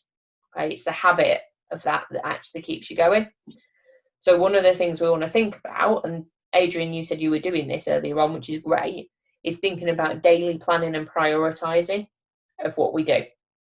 Okay, so one of the best things we can do for this, and it's a really subtle shift to how I used to work, but made a huge difference for me, but is about planning tomorrow at the end of today, every day. Okay, so what we're thinking about with this is, how do we change how we do it? Because I always used to plan in the morning. Yeah, that was my job. But I came to work in the morning, I'd get a cup of coffee and I'd spend my first half an hour with my cup of coffee and looking at the to-do list and working out what I was going to do that day. And somebody suggested this to me and I was like, is it really going to make that much difference? But actually what I found is it does make a huge difference. Okay, so I do my plan at the end of every day for the day afterwards, which means I've looked at what the day afterwards looks like, which means I work out what time I need to get out of bed at for a start. Okay, so that means that can be suited to what's going on in the day. But I'm also thinking about what order I need to do things, what priority and what's important. I get any prep done that I need to do for it. But also it means I don't wake up in the middle of the night going, oh, rubbish, I've not done that, because it's on my list. I knew when I did my list that I'd either done it or not done it. Okay, and I knew what was coming up. I also find that I subconsciously solve problems because our brains are absolutely amazing. So if you've written down the list of things you need to do tomorrow and you're not sure how to do one of them, quite often you will wake up having processed that overnight and have a much better idea about how to do it by tomorrow morning. Whereas if you just write your list in the morning and then go off and do loads of other stuff, you don't process it in that way. You don't think, oh, but when you see your list that you've done, think, oh, bloody hell, I've got all that to do tomorrow. Well, if you've allocated the time to do it and you planned for it, I don't think that's too bad, because the feeling of achievement that comes with having done it all is great. That's probably all right if you've got set hours doing that, but sometimes You can we spread start, it. You can spread it out, though, mate. well, 8 o'clock at night, you know what I mean? I know you can spread it out. Jenny, Yes. I don't know if anyone notices it, but sometimes, if you've ever noticed it, if you've forgotten somebody's name, try to work out who it is. But then if you forget about it and stop thinking about it, and then suddenly comes. Yeah. What I'm saying that is because that rest and everything and turning off, and that actual overnight, when you get rest or sleep, when you can turn off, the answer to the solution suddenly appears without you trying to work it out. Absolutely. I remember something from school, and I've observed it. The engineer who built the Manchester Ship Canal, the chap called Blind Black Brindley, Lord Stockton, I think it was, when he had an engineering problem in the 18th century, he used to go to bed and sleep on it. Yep. And rest on it, and the solution would come. So sometimes, as opposed to trying to rack your brain or anything for an answer, just rest on it and forget about it. Yep. And this is actually going into Mozart. If you ever read any writings on Mozart, I don't know how he rested, the great composer he was. He said he didn't know where the music came from. It just came into his head. And it would be a process of where he sort of turned up and it just arose to him. And so that period of rest and turning off is extremely important. Yes, absolutely. So I would 100% agree with you there. And I think that's why, if we link this back to time and planning and stuff, planning your list of everything that's got to get done tomorrow at the end of the day lets you set your brain to think about that whilst you're having the rest. Yeah, just if you can turn off. I mean, for many years I've meditated and things like that. It helps you turn off and find peace of mind. But it's one way of finding that stillness and refreshment. Yep. And it's extremely important. Yes, and I would recommend that when you take up planning tomorrow at the end of today as one of your habits, it may well be, if you like to meditate, that meditating after you've done your plan would make a lot of sense, because you might start to process some of the stuff that's in your plan for tomorrow. What sometimes occurs is better to, I know when I was first doing training or anything within the line of business, you'd come out of it, your mind a bit scrambled after all the information pushed at you. You needed to go away and rest and refresh yourself, and then it became much clearer. If you tried to work it out when you came out of it, it just got worse. You just clear your mind. Yeah, you needed to process it before you could do something useful with it. Yeah, really valid point. Okay, so I'm going to move us on a little bit. I'm really sorry about the frogs after what you said earlier on. It's not about the frogs, it's just the fact that he's talking about eating frogs and then eating live frogs, and I just think it's a bit... It was unnecessary. Well, he repeats it 3 or 4 times on every page. Yeah. Well, The taste nice. It tastes just like chicken. Yeah, but it's chicken legs, which is also grim, so we won't go down that route. Okay, so why have we got frogs on this page? Because those are your priorities, your big priorities that you might not like doing, but have to be done. Yeah, and the thing that is the thing about them, they're not just the big priorities, so the big rocks we're going to plan into the diary. They're the ones you don't like doing, and if we do them first, we get them out of the way, and it has some real benefits for us because everything after that seems easy. If you do the thing you really don't want to be doing at the start, then everything afterwards is going to come a lot easier. It also stops that little nagging voice. So has anybody tried putting off the thing they really don't want to do, and then you spend most of the day having a conversation with yourself, going, you've still got to do that thing. Yeah, but I don't want to do it. I'd much rather be doing this other thing. And then you don't enjoy the other thing anyway because you've got the nagging voice going on in your head telling you to do the thing that you've not got done. Yep. Yeah. It also means you've ticked something off and you've been successful first thing in the morning. So you're in a much better place to be able to go, great, okay, well, let's carry on being successful throughout the rest of the day. And often it's easier than you think it's going to be. So there's a little element of that fear thing in there that if it's a task you don't want to do, you build it up and build it up and build it up. And then when you actually get around to doing it, it's often easier than you thought it was going to be in the first place. Anybody been there with a task? Where it becomes a mountain and then you actually go and do it and realise it was a small hill that you needed to walk up, not a mountain at all. Yeah, it's everyday life. Sometimes it is a mountain and then you wish you never did it. That might be true. That might be about choosing which mountains you want to go up. I know my clients, better off just not ring them. They're just some big clients in the first place. Oh dear. Okay. So when we think about putting those two things together, then we want to do our daily plan, and then we want to make sure we've got the things that we don't want to do in at the start of it, and we've got our big rocks mapped into it as well as the things that need to do. So the suggestion is with this that you do it at the end of the day because it helps with that processing overnight. It helps you sleep better because you don't remember the stuff you need to remember to do. But it is a new habit, and when we form new habits about things, what we need is a cue that prompts us to do that habit.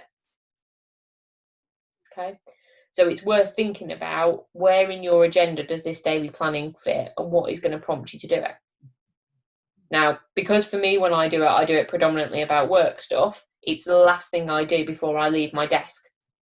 Yeah, so at the end of the day, after I've finished all of my coaching sessions, I've done all my emails and all that sort of stuff, the last thing I do is get the place where I write down my plan and I do my plan for tomorrow. So I look at what's in the diary, I look at what I need to get done, I look at anything that's had to carry over from today because I don't always get it right and get it all done. So I do all of that and I map it out.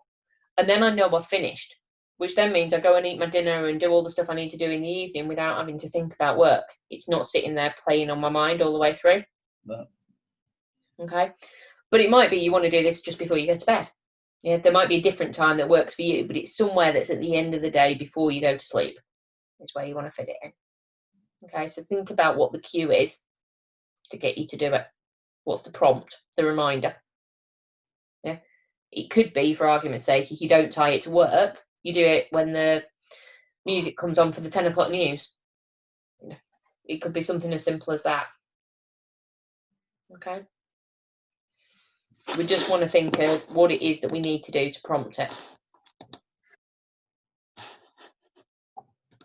Okay. And then what we want to do is think about how we prioritise. All right, so if we've got a frog task in there, so one of these big, horrible, grisly things, then let's get it in the list first. Yeah, let's eat it for breakfast and get it out of the way. The next thing we would want to do is think about the task in terms of, is it definitely going to make me money or stop me from losing money? In that case, it's probably an A priority and it wants to go early on down that list. Okay. A B priority is something that's probably going to make you money. A C is it probably won't make me any money, and a D is it definitely won't make me any money. So we can start to think about our priorities around whether it's likely to make us money or not. Yeah, so it's definitely going out, definitely going to make me money, might be going out and doing the work. Yeah, or sitting at home and doing the work. It'll probably make me money. Might be picking up the phone on a sales call or writing the proposal that you need to write for a client. Does it have to be something around money, Jenny? What else would you build it around from a business point of view? Well, from me, stress. Okay, yeah, I can Because understand when that. I get quite stressed, I tend to take no action, and then the business suffers as a consequence. Yeah, so that's a really good thought. Sometimes, like with eating the frog, like I'll sometimes not deal with the really stressful, difficult situations, and it builds up and causes more stress, and I just get. Yeah, so you might want to prioritise. Certainly, your frogs might be the things that are the really stressful things, and you want to get them done first to get them off the list and out of the way, so then you can move on. Yeah, because otherwise you feel like your mind's kind of a bit cloudy. Yeah, I can understand that. Yeah. So I think that would probably say those things are frogs, and just put them in first, and then the rest of it I'd probably do around the financial type stuff. But yeah, because you become ineffective when you get too stressed. Not you personally, everybody does. Yeah, and when the business wasn't doing so well, it's when I was quite stressed and I had a lot of things going on personally as well as business, and then business suffered and we lost pitches and didn't go very well. So yeah, I think that'd be a good way to prioritise it for me, I think. Yeah, so that makes sense. I can understand that. I think it's a really good way of prioritising. The trick is to still do it. So do the plan at the end of the day, prioritise it, get the stressful stuff done first, get it out of the way, and then you can move on and do the rest of your day. Yeah, makes a lot of sense to me. And what about the ugly frogs, which just keep coming back and back? Then we need to think about how we're dealing with them. Right, get rid of the ugly frogs. Yeah. But it is, if you've got a frog that keeps reoccurring, then the thing you've done to fix it or to deal with it's probably not the right action or not enough of an action. It depends what it's going to be. But because I've still got issues with that particular client. Okay. I spoke to you about before. Yeah. And we've tried to deal with it again and again and again, different people. Okay. And now they basically want us to redesign the whole website, which I'm not willing to do. Okay. But I've kind of left that frog. I haven't replied to it because I've been like, Last time I replied to it, they took offence to it and then got all abusive. And Working for sorry, Mick? people out there that just aren't worth the hassle and the grief and just not worth working for, to give it to somebody else. No. It's like that one I had this week that shouted and swore at me. I just rang him back and told him to F off, and I wouldn't. He could pay me £1,000 to wash the truck, and I won't go do it. Yeah. You know what I mean? There's some people out there that are just like that, just cause you grief from start to finish. And at some stage, you've got to say you've got a choice now because you run your own business whether you want to do that or not. I know it's money, but is it worth it? Is it worth all that grief? Is it? Well, it might not be money when you might not see your money at the end of it, even if you do all the work. And that's my concern with it. So it's always put to the back of the list because we've got like 20 odd live projects, and that's his bottom of the list because I've pissed us around so much in the past. So Yeah, so I think you might be at a tipping point, and if you want a separate conversation about that, Lee, we'll book some time in. But yeah, you might be at the point where you've done everything you can to try and deal with that frog over time. And actually, no matter what you adjust and what you change, you're not really getting there with it. And then it comes to, well, what's the different action you can take? No will ever be enough for them. And they're like that. Yeah, that's what this client's like. So it might be about going, well, how do we get out of this situation? Well, now do we fix it? It's how do we get out? No. Yeah, we've tried a lot, but and it's not a really simple fix. I don't know. Please help. All right. Let me know if you want conversation about it. I just made Okay. So the next bit then is, if that's all about what we're doing and how we're going to do it, then you have to manage yourself to do it. So a bit like we were talking about discipline earlier on. So what sorts of top tips have you got that you can share with anybody else that is good for managing yourself around time and discipline with time? Eddie? So we have a calendar that we put all the stuff on in the team. Brilliant. So team calendar, I like that. I am the worst at it. Everyone else is quite good at it. I'm really crap at it because I tend to I'm a bit like a flyer. I just go job to job to job and then fix. That person that you said who fixes loads of stuff and loves the chaos. Yep. Is that you? That's me. Yeah. Okay. Yeah. And I set on tasks and sometimes don't end up finishing them. And Yeah, So that's think fine. about what's driving that. What beliefs and values have you got, and what identity have you got that says that's a good thing? And would it be better if you could find a way to change it? Yeah, for me, a lot of it's down to I just want to offer a good customer service. Brilliant. Sometimes then I take a lot of that on myself to make sure clients are having a good service. Yep. But yeah, I need to just have the team doing their bit, communicating with clients, etc. Which I'm doing more of, to be fair. So it's not getting as bad as. Okay, good. So it's a work in progress, and that's okay. Hmm. It's those things in the identity iceberg, and you missed the big section on that earlier on where we talked about it a lot. But the things at the bottom are the hardest things to change.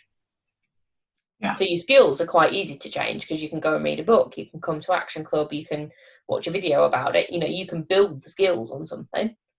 But anything below that, where it's about your values and your beliefs about yourself and your identity, are much harder to change. So you have to really want to do it, and you have to work out what it is. And often we just take those for granted and go, we can't change that, that's just how I am. And I would argue you can, you just have to really want to change it. So it's about working out what has to change. So if in your mind, your identity is I'm the only person that can deliver the level of customer service that I want to offer my customers, then you're only ever going to be able to grow the business big enough to what you can deliver customer service wise. Yeah, and I'm getting to the limit with that. Yeah. If you can adjust that identity and go, what I want is for our company to be brilliant at delivering customer service, therefore part of my identity is putting the systems and processes and training in place for my team so that they deliver fantastic customer service. If that was your identity instead, and you built an environment around you and the team that helps them to deliver that, then you'd still deliver the end goal you want, but it wouldn't all be reliant on you. Yeah, 100%. Yeah, so we got like a whiteboard in this week, so that's cool. That's nice. Just writing all the projects down and having to just look at it, and it's in your face, and you can see what we have to do, and as well as the team week stuff. So cool. I like that. I like a good whiteboard. Alicia's very good at it, me not so much. But I suppose my time's always difficult because there's a lot of unpredictable stuff like phone calls, etc., which come in. Yeah. Some days I might be on the phone for 3 hours, 4 hours with clients, or I might be on meetings. So like today, I'll be on 3 meetings, 4 meetings, including this one today. But in terms of actual physical work, I don't get much done. So that might be about your role in the business is to be the person that's in the meetings, and other people need to do the work, in which case who can do it, who's upskilled to do it, and all the rest of it. It might be about actually taking a step back and going, well, what were all those meetings about, and did they all have to be meetings, or if something else different, and I'm not saying this is the case necessarily, but if something further back in the process had been done differently, would that meeting have been needed? I don't know. Yeah, because oftentimes we get phone calls when something's gone wrong. Yeah, we've set out to do something and do it right. We've had the meeting about it. We've all agreed the plan. And then the phone call comes because something's gone wrong. And then you end up running around and sorting it out. Yeah. So what went wrong in that process in the first place that resulted in that person having to phone you and you then doing all the running around? Because if we can identify that and fix it, it won't go wrong again. Does that make sense? Yeah, and I think, obviously your help and stuff, I get in there. You are. It's a slog, and we're getting more profitable, which is good. We're doing more turnover, more profit each month. So brilliant. That is what we like. That's really good. So I do feel like a bit of a page has been turned. Yay! I'm glad. Because we had a crappy April and May like everybody else pretty much, but we're now doing 4 to 8 times the turnover that we did in April. Brilliant. Which is really, really good. Yeah, and everybody's busy with stuff, so. Yeah. So that's brilliant, isn't it? Yeah, it's really, really good. We had a call actually from another client as well, the project, so it's the work's still coming in as well. It's not stopped, so. Yeah. Excellent. Well done. Very good. Really, really good. Okay, so let's go back then. So top tips on managing yourself. I like the team calendar. I like the whiteboard, so the projects are up and stuff. What other ideas have we got that helps you with time management? There's the segmenting specific time slots, isn't there? Yeah, so default diary, which we talked about earlier on, but before you were here. So yeah, specific time slots for stuff. Use your default diary. Really valuable. A big hairy goal. Oh, that helps, doesn't it? How does that help? Well, it gives you kind of vision to what you're trying to achieve in the long run by doing these small tasks. It gives you some That helps sometimes, doesn't it? motivation. Yeah. Like that. Also prioritise stuff. You've gone through that already, haven't you? Yeah. Cool. Delegating, thinking what you need to do and what others can do. Yep.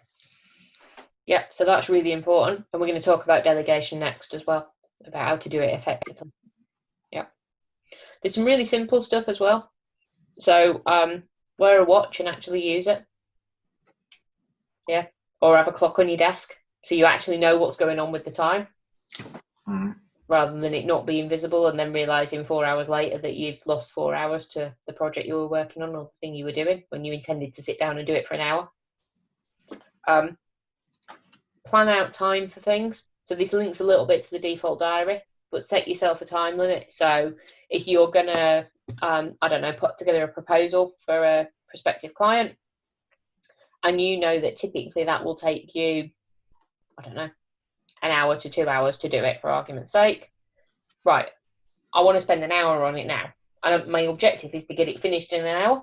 So I want to spend an hour. So plan an hour for doing it. Rather than it takes as long as it takes to get it done, give yourself a time limit, create a deadline.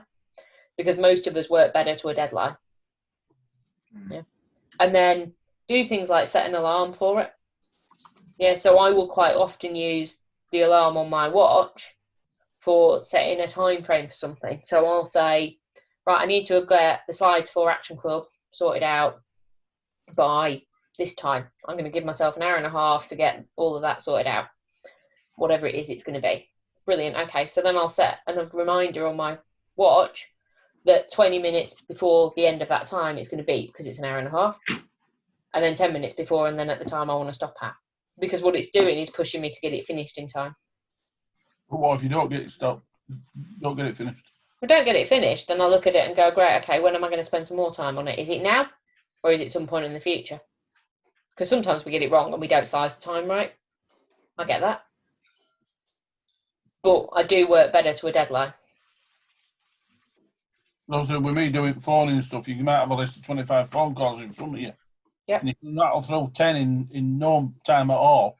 So, but one, you can be on an hour because you get talking to guy where your hour's gone. Yep.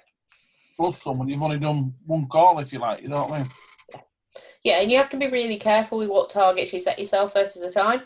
Because clearly that hour you've invested in that person who becomes a lead and eventually becomes a client was a worthwhile hour. Yeah. So you don't want to set yourself a target that you've then gone, right, I need to do 10 calls every single hour of the day, so I'm going to work 5 hours a day phoning people and I'm going to do 50 calls. Yeah, you can't be too focused on that. Yeah, because otherwise you'd put the phone down, wouldn't you? You'd go, that's very nice, bye. Oh, yeah. Because it's more important that I phone another 10 people. Yeah. Which is clearly ridiculous when you think about what the purpose of making the phone calls is. So what we need to do is make sure the target's right. So you might set yourself a target that says, if you know you can do 10 phone calls if they're fairly short and sweet in an hour, and you're going to work 5 hours on phoning people during the day, you might set yourself a target that's 40, for example, or 35, whatever the right number is. Yeah. But that is less than you could do, because some of them are going to be longer phone calls. Yeah. Because our objective is to get through to people. And actually, if you only phoned 5 people and you had 5-hour-long conversations and it generated 5 leads that became 5 clients, well, actually, you've had a really good day, haven't you? Yeah. If you spend an hour on the phone to somebody and then they don't agree to be a lead at the end of it, you've got more of a challenge. It's being focused, but not too focused, just on the numbers game, isn't it? Yeah, it's getting the balance between the two. Because ultimately, the numbers game is driven by the results you get out at the end of it. Yeah. So, but yeah. Could you look at automation? I know it's a bit different, but if you can automate the task which usually take your time, Yeah. So then Depending earning on what the task is, yeah. Yeah, absolutely. I know it's technically not managing time, but No, but it's part of it, because part of what we were talking about earlier on was there are some things that you just shouldn't spend your time doing, either because they don't need doing, they're not important enough, or somebody else could do them for you. Well, another option to somebody else doing them for you is to automate that. Yeah, and it's like just the difference it's made for me, just setting up the recurring invoices in Xero instead of me having to think about, oh, shit, I need to invoice so and so. Yeah, You know, it's absolutely. just so nice having that ease of mind and having predictable cash flow. Yeah. You know, it's Yeah, because it's taken the stress level down, but also it's taken the time it takes you to do that task down, because you used to have to do that every month, and now you don't, because it just does it itself. Yeah, well, it's not just that. It's the oh shit moment that I think everybody's had when you sat at home and you think, I forgot to do so and so, I forgot to ring so and so, I forgot to invoice so and so. Yeah. It's reduced that a lot, which is good. So yeah, I'm trying to reduce those. Yeah, but I would absolutely say that fits into time management. So yeah, what you're doing is automating it rather than delegating it. That's fine. Yeah, it's just moving it off your pile of work you've got to do and putting it somewhere else so that it happens. Yeah, exactly. Yeah, I was just thinking with Mick, maybe you could do something to more automate some of those tasks to initially qualify him, so he's more efficient at the time spent on the phone, for example. Yeah, I think they're definitely doing some pre-qualifying stuff. Not necessarily automated, but there's some of that happens before the phone calls in terms of the size of the companies and making sure they've got the right phone numbers and all that sort of stuff. It's just if we start off with something like 200, 240 prospects, they've generally whittled down to about 25% of those by the time we've gone through the pre-evaluation and looking them on Google Earth and just seeing what they look like. Yeah. And that's something I can do really quickly, and then Mick gets the more focused list to do the phoning and go through that. So do you get all your clients cold calling at the moment? Yeah.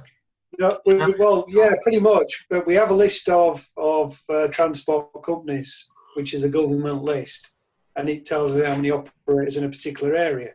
Now, we've already broken that down to operators with more than 10 vehicles. So, for example, in Wakefield, we got down to 287. But then I check their addresses and the phone numbers on Bing, because I can get a satellite view of the site to see whether it's worth phoning up.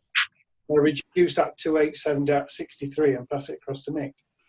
And then of those, of about 100, we're getting 2 clients out of that when we're going through it. That's just down to timing and whether he's got through them and so on. But everybody I'm sending him to phone, it looks like they've got a potential requirement for our services. Do you have any data? Website or email marketing or anything? We have done in the past. The website we've got, we haven't really used. And to be fair, we've not really prospected in that general way. I realised we could do something like area-specific Google marketing and stuff like that. We've pretty much gone out and phoned the people because we try to find a customer next to one we've already got, so we're not doubling all the travelling. And then a lot of our other customers have come from referral, where we've got no control over them whatsoever, where they are, and we get dragged all over the country with that. So we just try to manage those two sources of customers, really. And I think the trick is locally now. I think we do need a better internet presence out there. That's something we do need. Is it Wilson's Truck Wash, is it? Yeah. Oh yeah, I couldn't find your website when I looked. Exactly, yeah. So, yeah, and it's one of those things, isn't it, where we've got a list of things to do, but what we need to do is get some more clients in quickly, and actually getting on the phone to people who are located in the right geography and converting some of them over gets you the clients, relatively speaking, quickly and efficiently. Yeah. Longer term, website, inbound stuff, particularly when you go down the route of the mat and the new product that goes with that and stuff. You know, then you're going to really want to have an internet presence, because if you're talking to much bigger companies, one of the first things they're going to do is go and look you up on Google and see what your reviews are like and how you work and whether you've got the accreditations you've said you've got and all that kind of stuff. Yeah. So Which when is we get when- there, we're probably going to what need we're it. doing with them, Adrian, isn't it? Say what, mate? That's basically what we're doing with them when we're qualifying what we want to ring. Yeah, we've got a limited resource, so we're being selective about the customers, and that's what we can do with the outbound phoning. Quite often, if we do get inquiries over the phone or from the few people who do find the web, they're saying, "Can you wash a truck?" And the answer is no. We can wash 20 trucks. You know, we can't get to a site cost effectively to wash 1 or 2 vehicles. So that's why we've not pursued that yet, because we don't have a product that suits it. We can't control the type of inquiry that way. We don't think anyway so far. But No, when we we change can, the we can, product, we can probably get a lot better at that than the way you've done it in the past. But again, it's going to Yeah. take time, and it will take some investment as well, because it requires expertise. Yeah. So there's a balance between how much can we get in quickly and simply now to get enough revenue to then start to do some of the bigger stuff that we know is potentially there. have you not done cold calling then? Well, me myself. Yeah. I tried it a little bit, but not massively. We've just built it up for a bit of local SEO to get our first clients, and then built off referrals. A lot came through networking as well for us. So Yeah. that's done really well. And when we get clients, we tend to retain them. So it just helps with the growth of the business. We don't have like a large turnover of clients like some agencies do. Yeah. Okay. So when someone comes to us, they usually stay with us unless they're a Peter client, pain in the ass, and they go out the door usually quite quickly. But Right. yeah, And I think it is all right. different things work best in different sectors and also for different types of businesses. So, you know, Lee does digital marketing. It'd be pretty strange if you didn't have a good web presence Yeah. and you weren't good at generating inquiries coming in through that sort of rate. I'm saying it, one of our competitors is all over it. Yeah, interesting. Type out waiting that they're coming up over every scenario. You know what I mean? Just, So it might be getting towards time to look at it in your industry and sector. Do you go to truck shows? we've done one in the past, but other than that, no. Is that loads of fleets? Because usually the fleets of trucks that go to those truck shows. Yeah. Because we put together a website for a truck show in the Northwest, Truck Show in Manchester at the Etihad. Yeah. And We did the one down in Peterborough years ago. It was okay, but it was a lot of time, effort, and money at the time to do. Yeah, we didn't get a good return on that at all, did we? Really? No, really.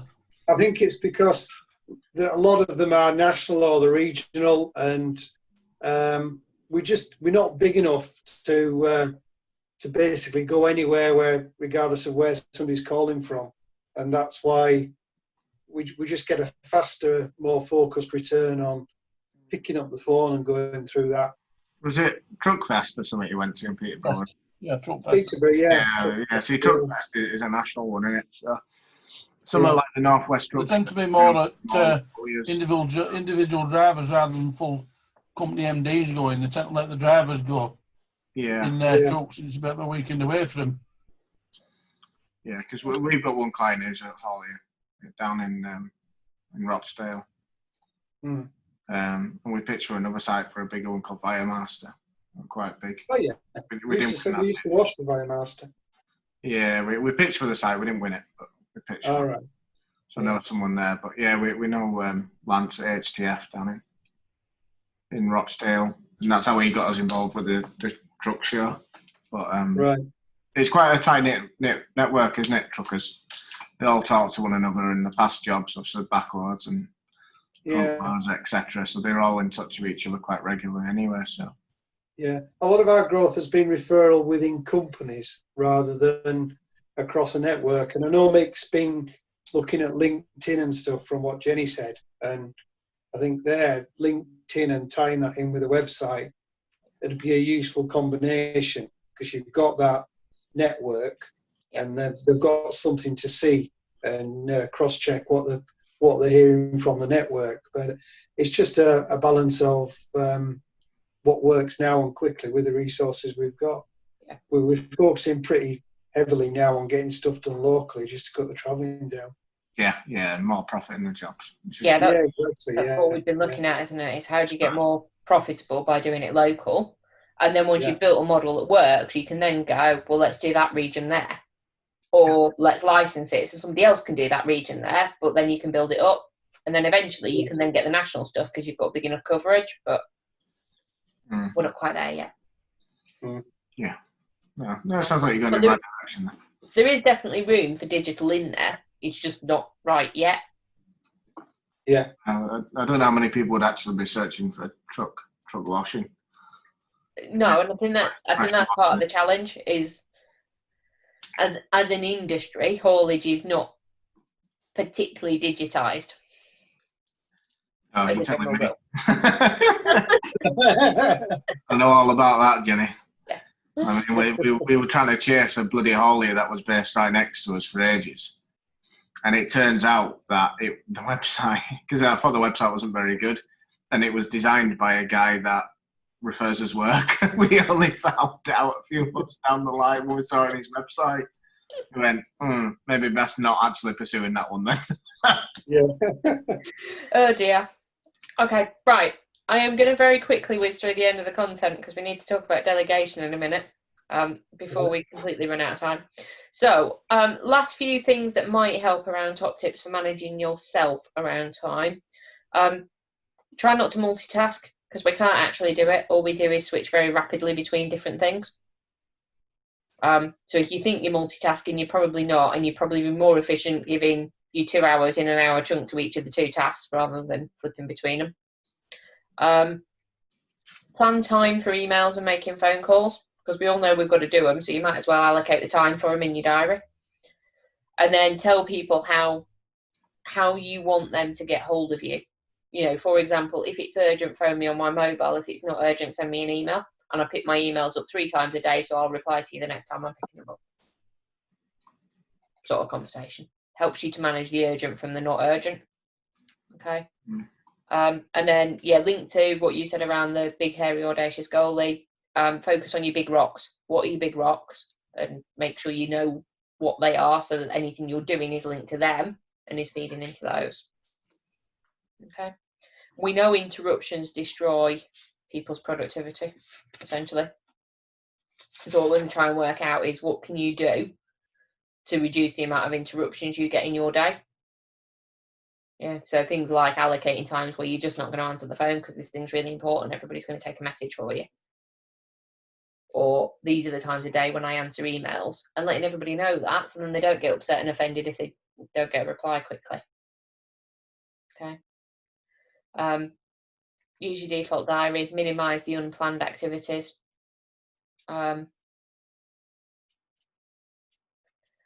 the key ones that are leaping out to me. Any other thoughts from anybody? You're smiling, Lee. Yeah, so, I don't know whether it's PG to tell you, but do you remember the Cocklock client that we had? Yes. Well, the lead anyway that sells the Cocklocks and anal locks and stuff. Well, he's just referred someone on to me saying he's not going any further with the bondage site, but he's referred someone else. And it's but the email was underneath the Zoom call, and it said, "Love the name, and the domain is much better and allows us to dip our anal hooks into the international market." So it kind of made me chuckle. So I'm really disappointed he hasn't started that project yet. I wanted to get The Apprentice writing about anal hooks and cocklocks, but cock cages, but it's not happening, Jenny. No, Very rubbish. frustrating. We were all going to learn so much from that project. He's on the leads as Cocklock John. That's why I put him down as. Fantastic. I love it. Right. Sounds like a Western villain. On that note, we're going to talk about delegation. I don't quite know how after that, but anyway.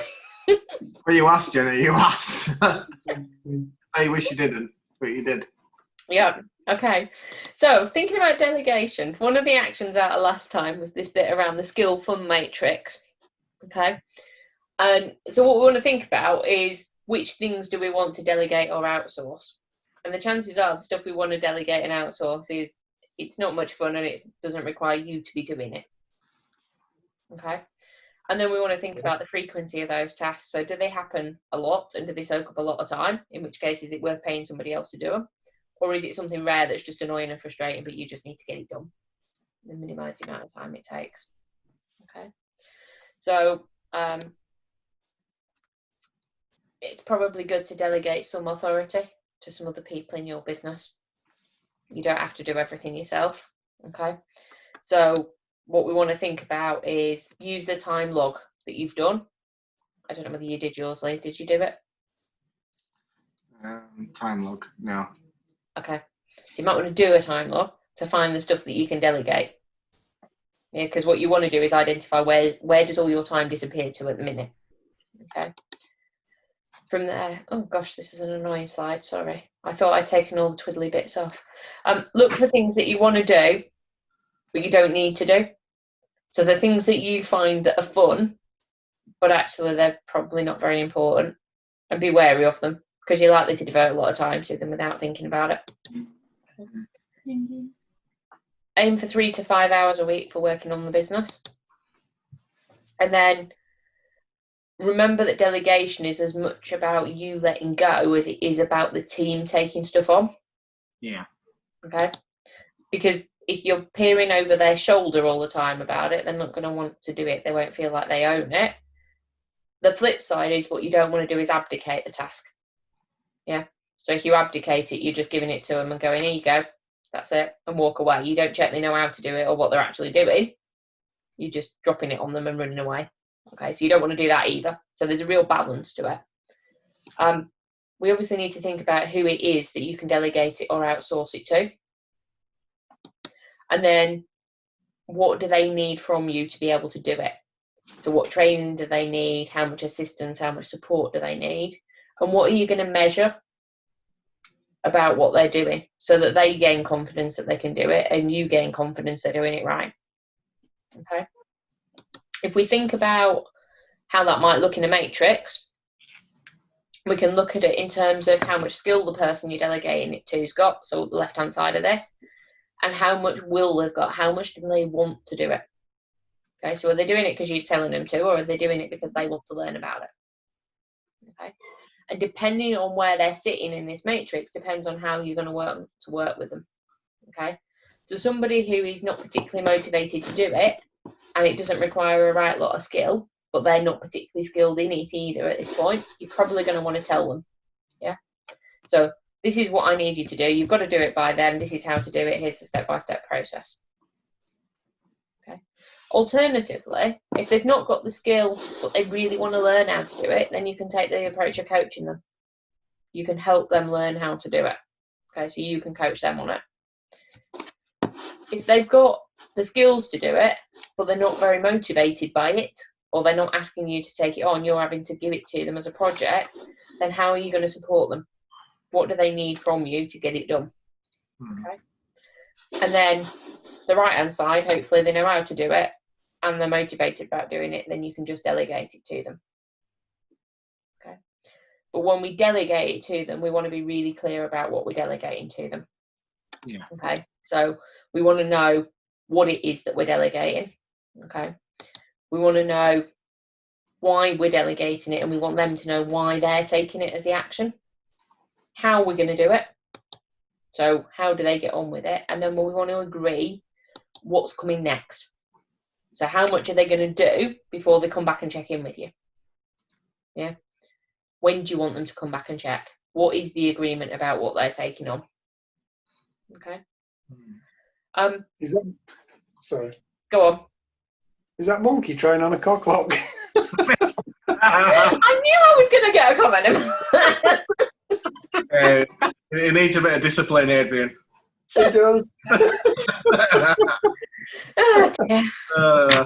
So if you look at, we had to do some competitor research. If you look at cockthelock.com, it'll open your eyes. Lockthecock.co.uk. Yeah, my God, some of the creations. Interesting. The margin's incredible, actually, on the products, Adrian. Like 80% margin. Incredible. But we don't get many returns. No, I think it's a no returns policy. Is it right? Yeah. Right. I give up. You put the monkey picture in. I did, but I didn't know the conversation we were going to have before it. I mean, he's fiddling with his todger there, Jenny. So, I mean, it's quite suggestive anyway, isn't it? All right. I will find a different picture of a monkey. I mean, that one would be good for procrastination, but not necessarily why. It looks like a friendly monkey. Who's delegated that task to him? Is it his wife? Oh dear. Right. Moving on. I'm trying to remember now why there was a picture of a monkey on the slide in the first place.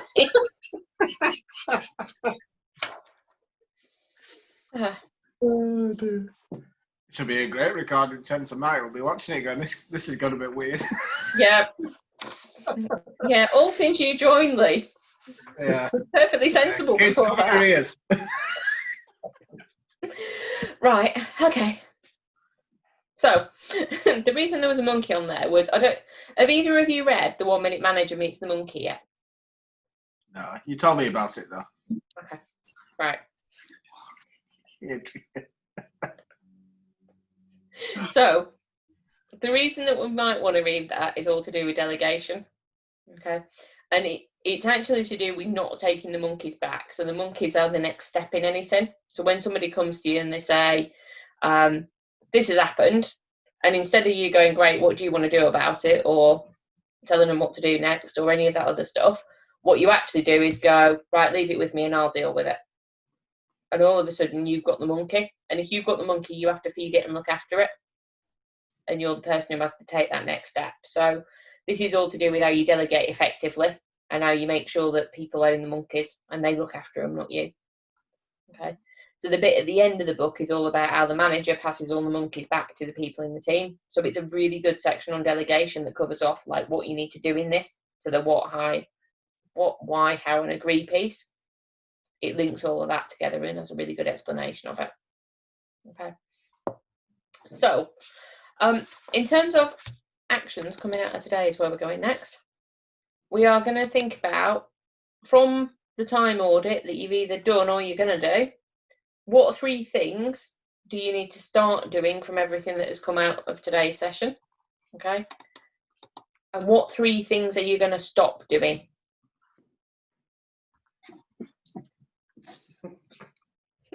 You've lost it, haven't you, Adrian? I've gone back to the monkey. I don't want to know what things you're going to start doing that fit with that. I might have to Wash stop. my hands. He's probably logged onto the website now to help him stop doing some of that. Is that what they do? All right. Lock it away. That's literally what they do, yeah. Yeah. Crap. Can you imagine wearing that underneath your jeans? Yes, I'm right. Right. I hope if you do go to that website, you do it in an incognito window. Well, I'm just thankful, Jenny, that they've not got a remarketing pixel on it and I ain't just got loads of pictures of cocklock. Yeah, that'd be interesting, wouldn't it? I'd probably upset some of their target clients as well, to be fair. Imagine when you're at work and it just nicely pops up with things like that. It'd be great. Volume for that is incredible. Really, I should start the business myself. It's a good market. I mean, if you want a good laugh, Adrian, go on there and have a look at the reviews and just stitch me up. About mistresses and all sorts. It's a right cracker. Wow. Oh. I'm going to save that for when I've got some time and I need entertainment, I think. That's how the husband don't where you got that up. Penny, what are you looking at that for? Oh, just a mag. One of my clients said it needs entertainment. Yes. Yeah. That'd be a good Maybe not. You'll believe that one, Jenny. Yeah. God. I'll see if you want some coaching if you want. Thanks. I might not manage to keep a straight face through that, though. Well, how do you think I felt when the inquiry came in? The guy who passed the referral to me didn't even tell me what he sold. then when I got him on the phone, he tells me he sells cocklocks. I could barely keep a straight bloody face. That is quite funny. I like the way the person who passed it didn't tell you. Well, the thing is, like, because it's quite a particular market, like the BDSM. So, like there's a thing called an anal hook, which obviously he was talking about on the thing. Ooh. And I'm like, well, what's an anal hook? He's like, oh, it's an hook that goes in your arsehole. He's quite a straight guy, this guy. He doesn't beat around the bush. Well, no.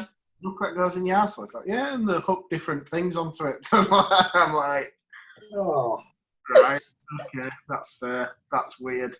Yeah. So that's yeah. So it's not for me, that one. It is, as you said, a very particular market. Yeah. Oh, I tell you, it would be a funny one though, because It would be funny. you have guides that have to make up for lead generation where it tells you how to measure your penis for the right cocklock and all sorts. It's very weird. Okay.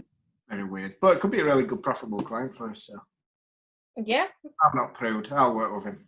Excellent. just wash your hands. We'll all be entertained for the next 6 months while you do that. I'll What story are we getting this week? I'll pass him on to everyone in BNI and Yeah. yeah. Can you imagine John getting a referral for that? I've got a fellow who needs some IT support. He goes, he sells bloody cocklocks. John would love it, wouldn't he? Be right. Yeah, but yeah, he'd be fine with that. Yeah, whereas I'm not quite so sure what Angus would look like if he needs a new office. But anyway. That's what I was thinking. Sorry, Adrian. Oh. Lee comes to one of the same networking groups that I do. So Adrian, so Angus is an absolutely lovely architect, but he must be late 60s, and he's very proper. He's a very nice man, but he's incredibly proper. I do not think this client would be on his target list at all. Although I would quite like to see the look on his face, so you might have to tell him about it, just so I can see it. On Thursday in the breakout room, I always seem to get put with Angus, so I'll tell him on Oh, brilliant. Thursday Can I come in? Can I make sure I'm there in that? I just want to observe. Yeah, let's put Nargis, Angus. Who else? Oh. And I think Louise would find it quite funny, actually. Louise would find it very funny. Yeah. And would then probably tell you about some other stuff that you don't want to know about, or you might want to know about, knowing Lou. So, anyway, shall we crack on with what the homework is? Yeah, go on, James. Sorry. Okay, so the homework is default diary. Okay, try to get to grips with your default diary, what you want it to be like. Work on the daily actions list that's prioritised, so you start doing your planning at the end of every day for tomorrow. And then do the things that you've just said you were going to start doing, or stop doing the things you said you were going to stop. Excuse me. Okay. The default diary bit, Lee, is in the bit that you weren't in, but you can have the recording of. Yeah. And then if you need me to run through anything in particular, let me know. What is it in short, Jenny? Default diary is basically if you worked out ideally where you want to spend your time. Right. So you want to, the time log is about getting to grips where does your time go, then categorise that down into groups of categories of activity you spend time on and work out how much time you spend on each week. And then build yourself out the ideal structure for your diary. So if you need, on average, 3 meetings a week with prospective new clients and they last a couple of hours of time, for example, when in your week do you want to have those meetings? Because then when you're talking to a prospective new client and they're going, great, when can we meet? You're going to slot them into one of those slots, ideally. I get it won't happen every single time. But if you have to put them somewhere else, there's something else will have already had something in it. So you're going to go, great, but that's fine. When am I going to do whatever was in that space? That makes sense? All righty. So I did do it in more detail earlier on, but that's a rough idea. No, Okay. All right. So last question for everybody then. What are you going to do in the next 2 weeks to make some more money? You at least. Sell cocklocks. No, I'm not going to sell cocklocks. Chase the client. At least. Come on, easy money. Can I just keep doing what we're doing? Okay. Which things that you're doing? Work. Website projects, recurring income. There'll be maintenance plan. Our maintenance plan, yeah. I've got Jack to write an all report on that. He's got everything ready to go, so we need to go with it. Okay. So that sounds good. So, yeah, that could be nice, that. When we did the financial stuff, that's what scaled really well, was the maintenance plan. Brilliant. Very little time and a lot of profit, so we need to really double down on that, really. Cool. So that sounds good then. We made a change to implement every new website project as that mandatory now anyway, so. Yeah. So is this straight away, they don't have an option. cool? So is this the bit about going back to your old clients then and going, right, we want to implement it? Yeah, and it's difficult conversations to have because they have already been with us a while and they've paid no maintenance and they've had no issues. So they think it's always going to be like that, and that's the challenge. We're going to have to come with it. And to explain that, no, listen, you do need maintenance because X, Y, Z. Yeah. So, yeah, that's what we're... It's a bit like the car analogy. I was talking to somebody else about maintenance, not a website, so something else the other day, and they use car servicing as a really good analogy for it.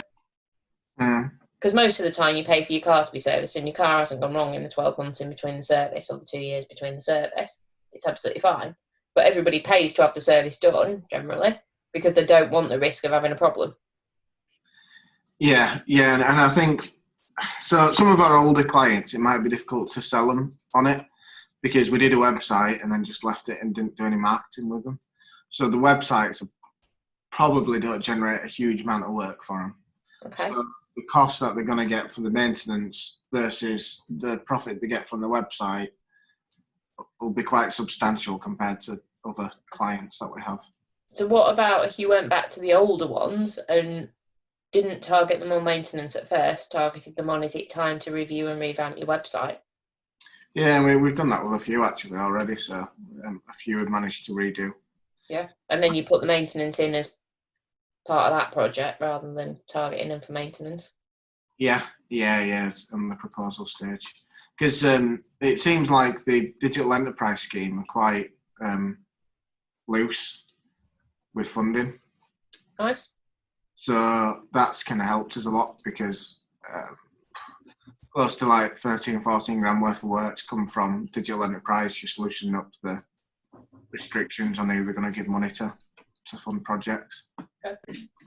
So that'd be something you can get actually, Adrian, with being based in Brighouse. Yeah. I'd have a look at that. That's match funding it. And if you have really poor broadband, you can get a voucher that covers broadband costs as well.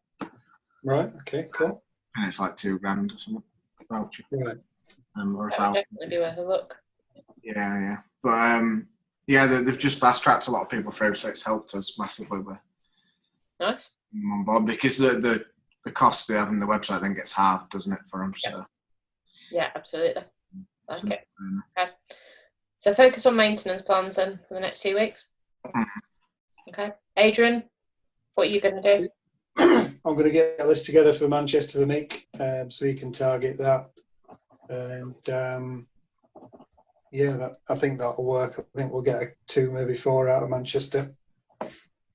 Brilliant. So based on the other numbers, it's such a much bigger area. So Yeah. we shall Yeah, see. just a lot more in there.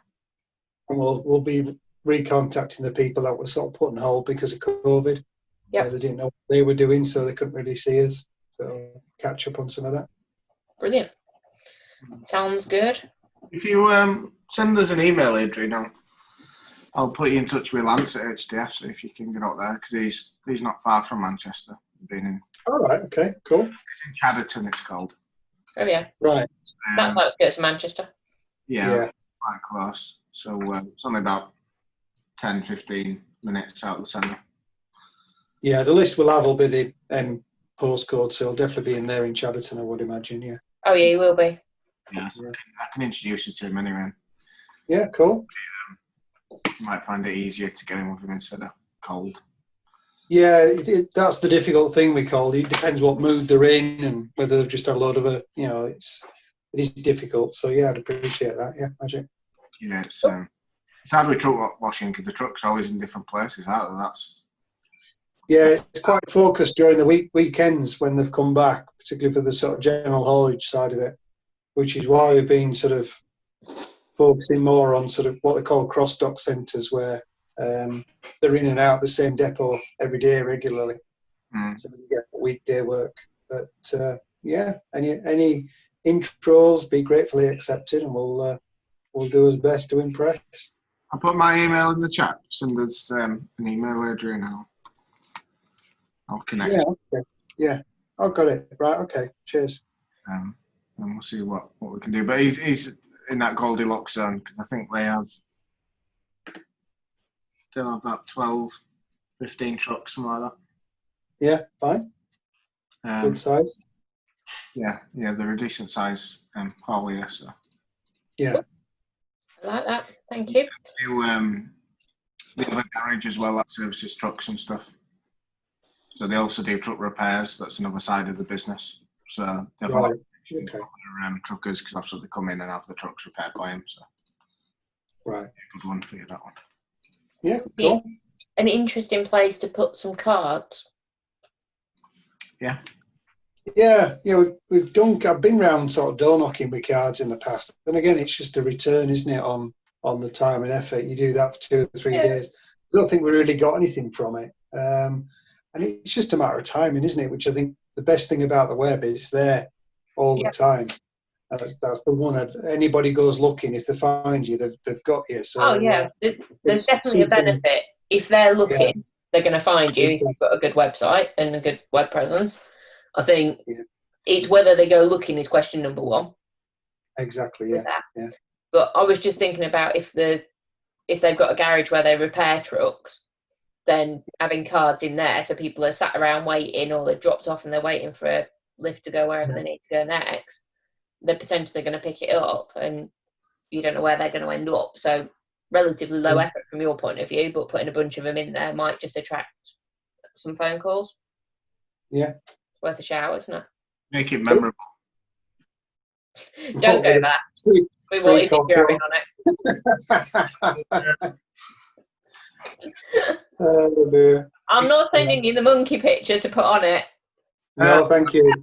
Just on my desk, actually. But this is what we gave out when we first started. And now we generated some good leads from this. It actually paid for itself about 4 or 5 times over. But we had these that we kind of gave out to people and left in barbershops and all sorts.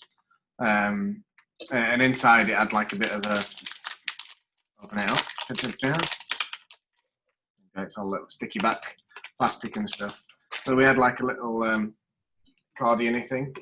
Nice. All right. You and services and a little like guide for what to do with your SEO and stuff. But that works really well. And we had like a tea bag in there. We went with the Yorkshire thing like everyone else does. Yeah. But that worked really well for us. So it was just worth doing something that was different, just standing out a bit. Yeah. Wearing. But if you can have something that's not just a business card or a cheap flyer, but something that's memorable. Yeah. That's what it's about doing, where people can interact, or if it's the feel or touch or just something about it that's interesting. Yeah. If you're going to do door knocking again or something like that, it's a really good idea. Could you have something on it where you can rub it off the substance and then like rubbing off off a truck or something? Where you can have like on the car. I don't know. It's just I've not really thought much about it. We did some flyers, and most of them are still in the box, and it's just the sheer, like the phoning. We're getting like a 1% conversion, and if we were getting anything like that in terms of knocking on doors, you'd be out for a few weeks. So it was such a low conversion rate. It's and that's of the pre-selected stuff. So after we've already gone down from the whole data list down to when we've actually had a look at them, we're getting 1% out of that. Now, luckily, there's good repeat business there. It's every week or every fortnight, and it's decent value. So it's worth doing that. I'm not sure door knocking's the right option, but there is something in the referral stuff we've talked about before. Yeah. Like more deliberate referrals, not just the referrals you get ad hoc. Yeah, exactly. Yeah, it's Wow. people knowing people. I mean, one of the reasons we got this job this week was he knew somebody else we worked for, and he Okay. knew that person's standards and Yeah. how well their fleet was kept, and that was it inferred how we did our job. Yeah. And then we've gone in and done the same there, and he's really impressed. So yeah, it's getting the right people to refer you, and you know, just give people an indication of what you're going to do, isn't it? Mm. Yeah. Cool. All righty. So last little bit of today. Biggest learnings from today? I never knew there was such a thing as a cocklock.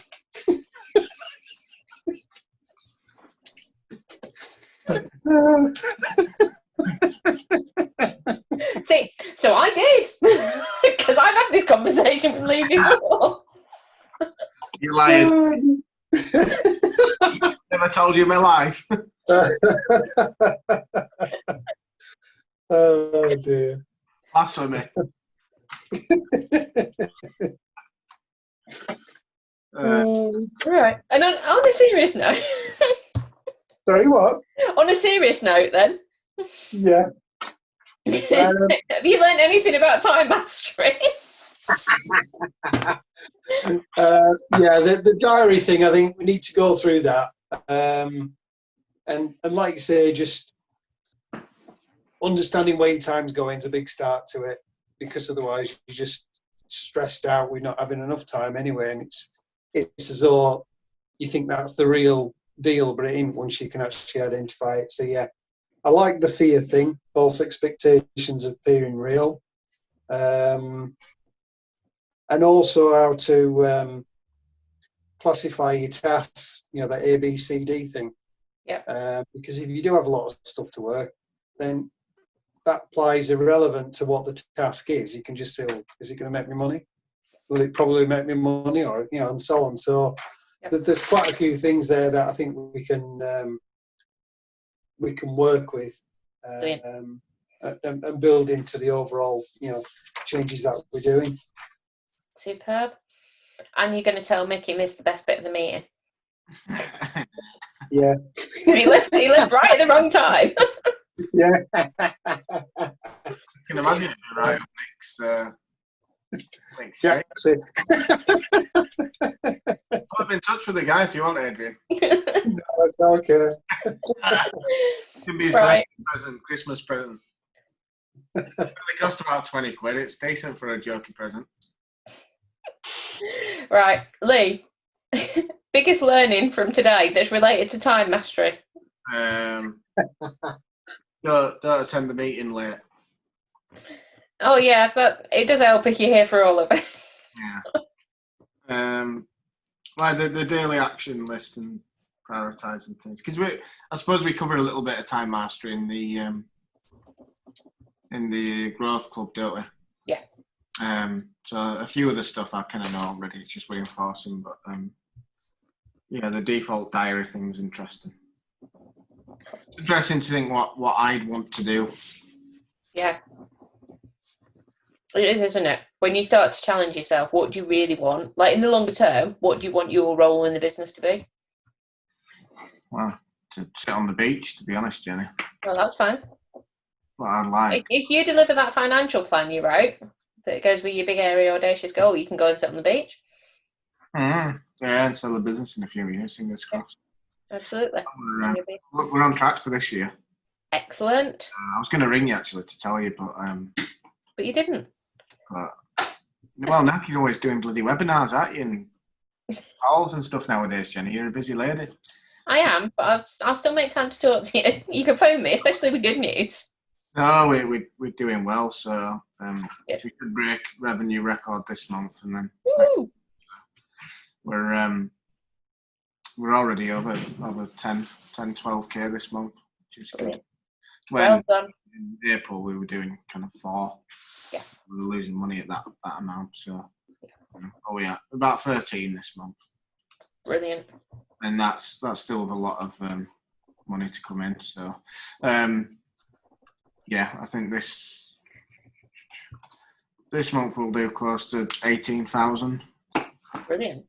Which yeah, it's a new record for us in terms of revenue. So the target this year was 100k turnover, and we should get back up to target by the end of August, where we should be for the year. So, which is brilliant because your run rate going out of the year is a lot higher than that as well.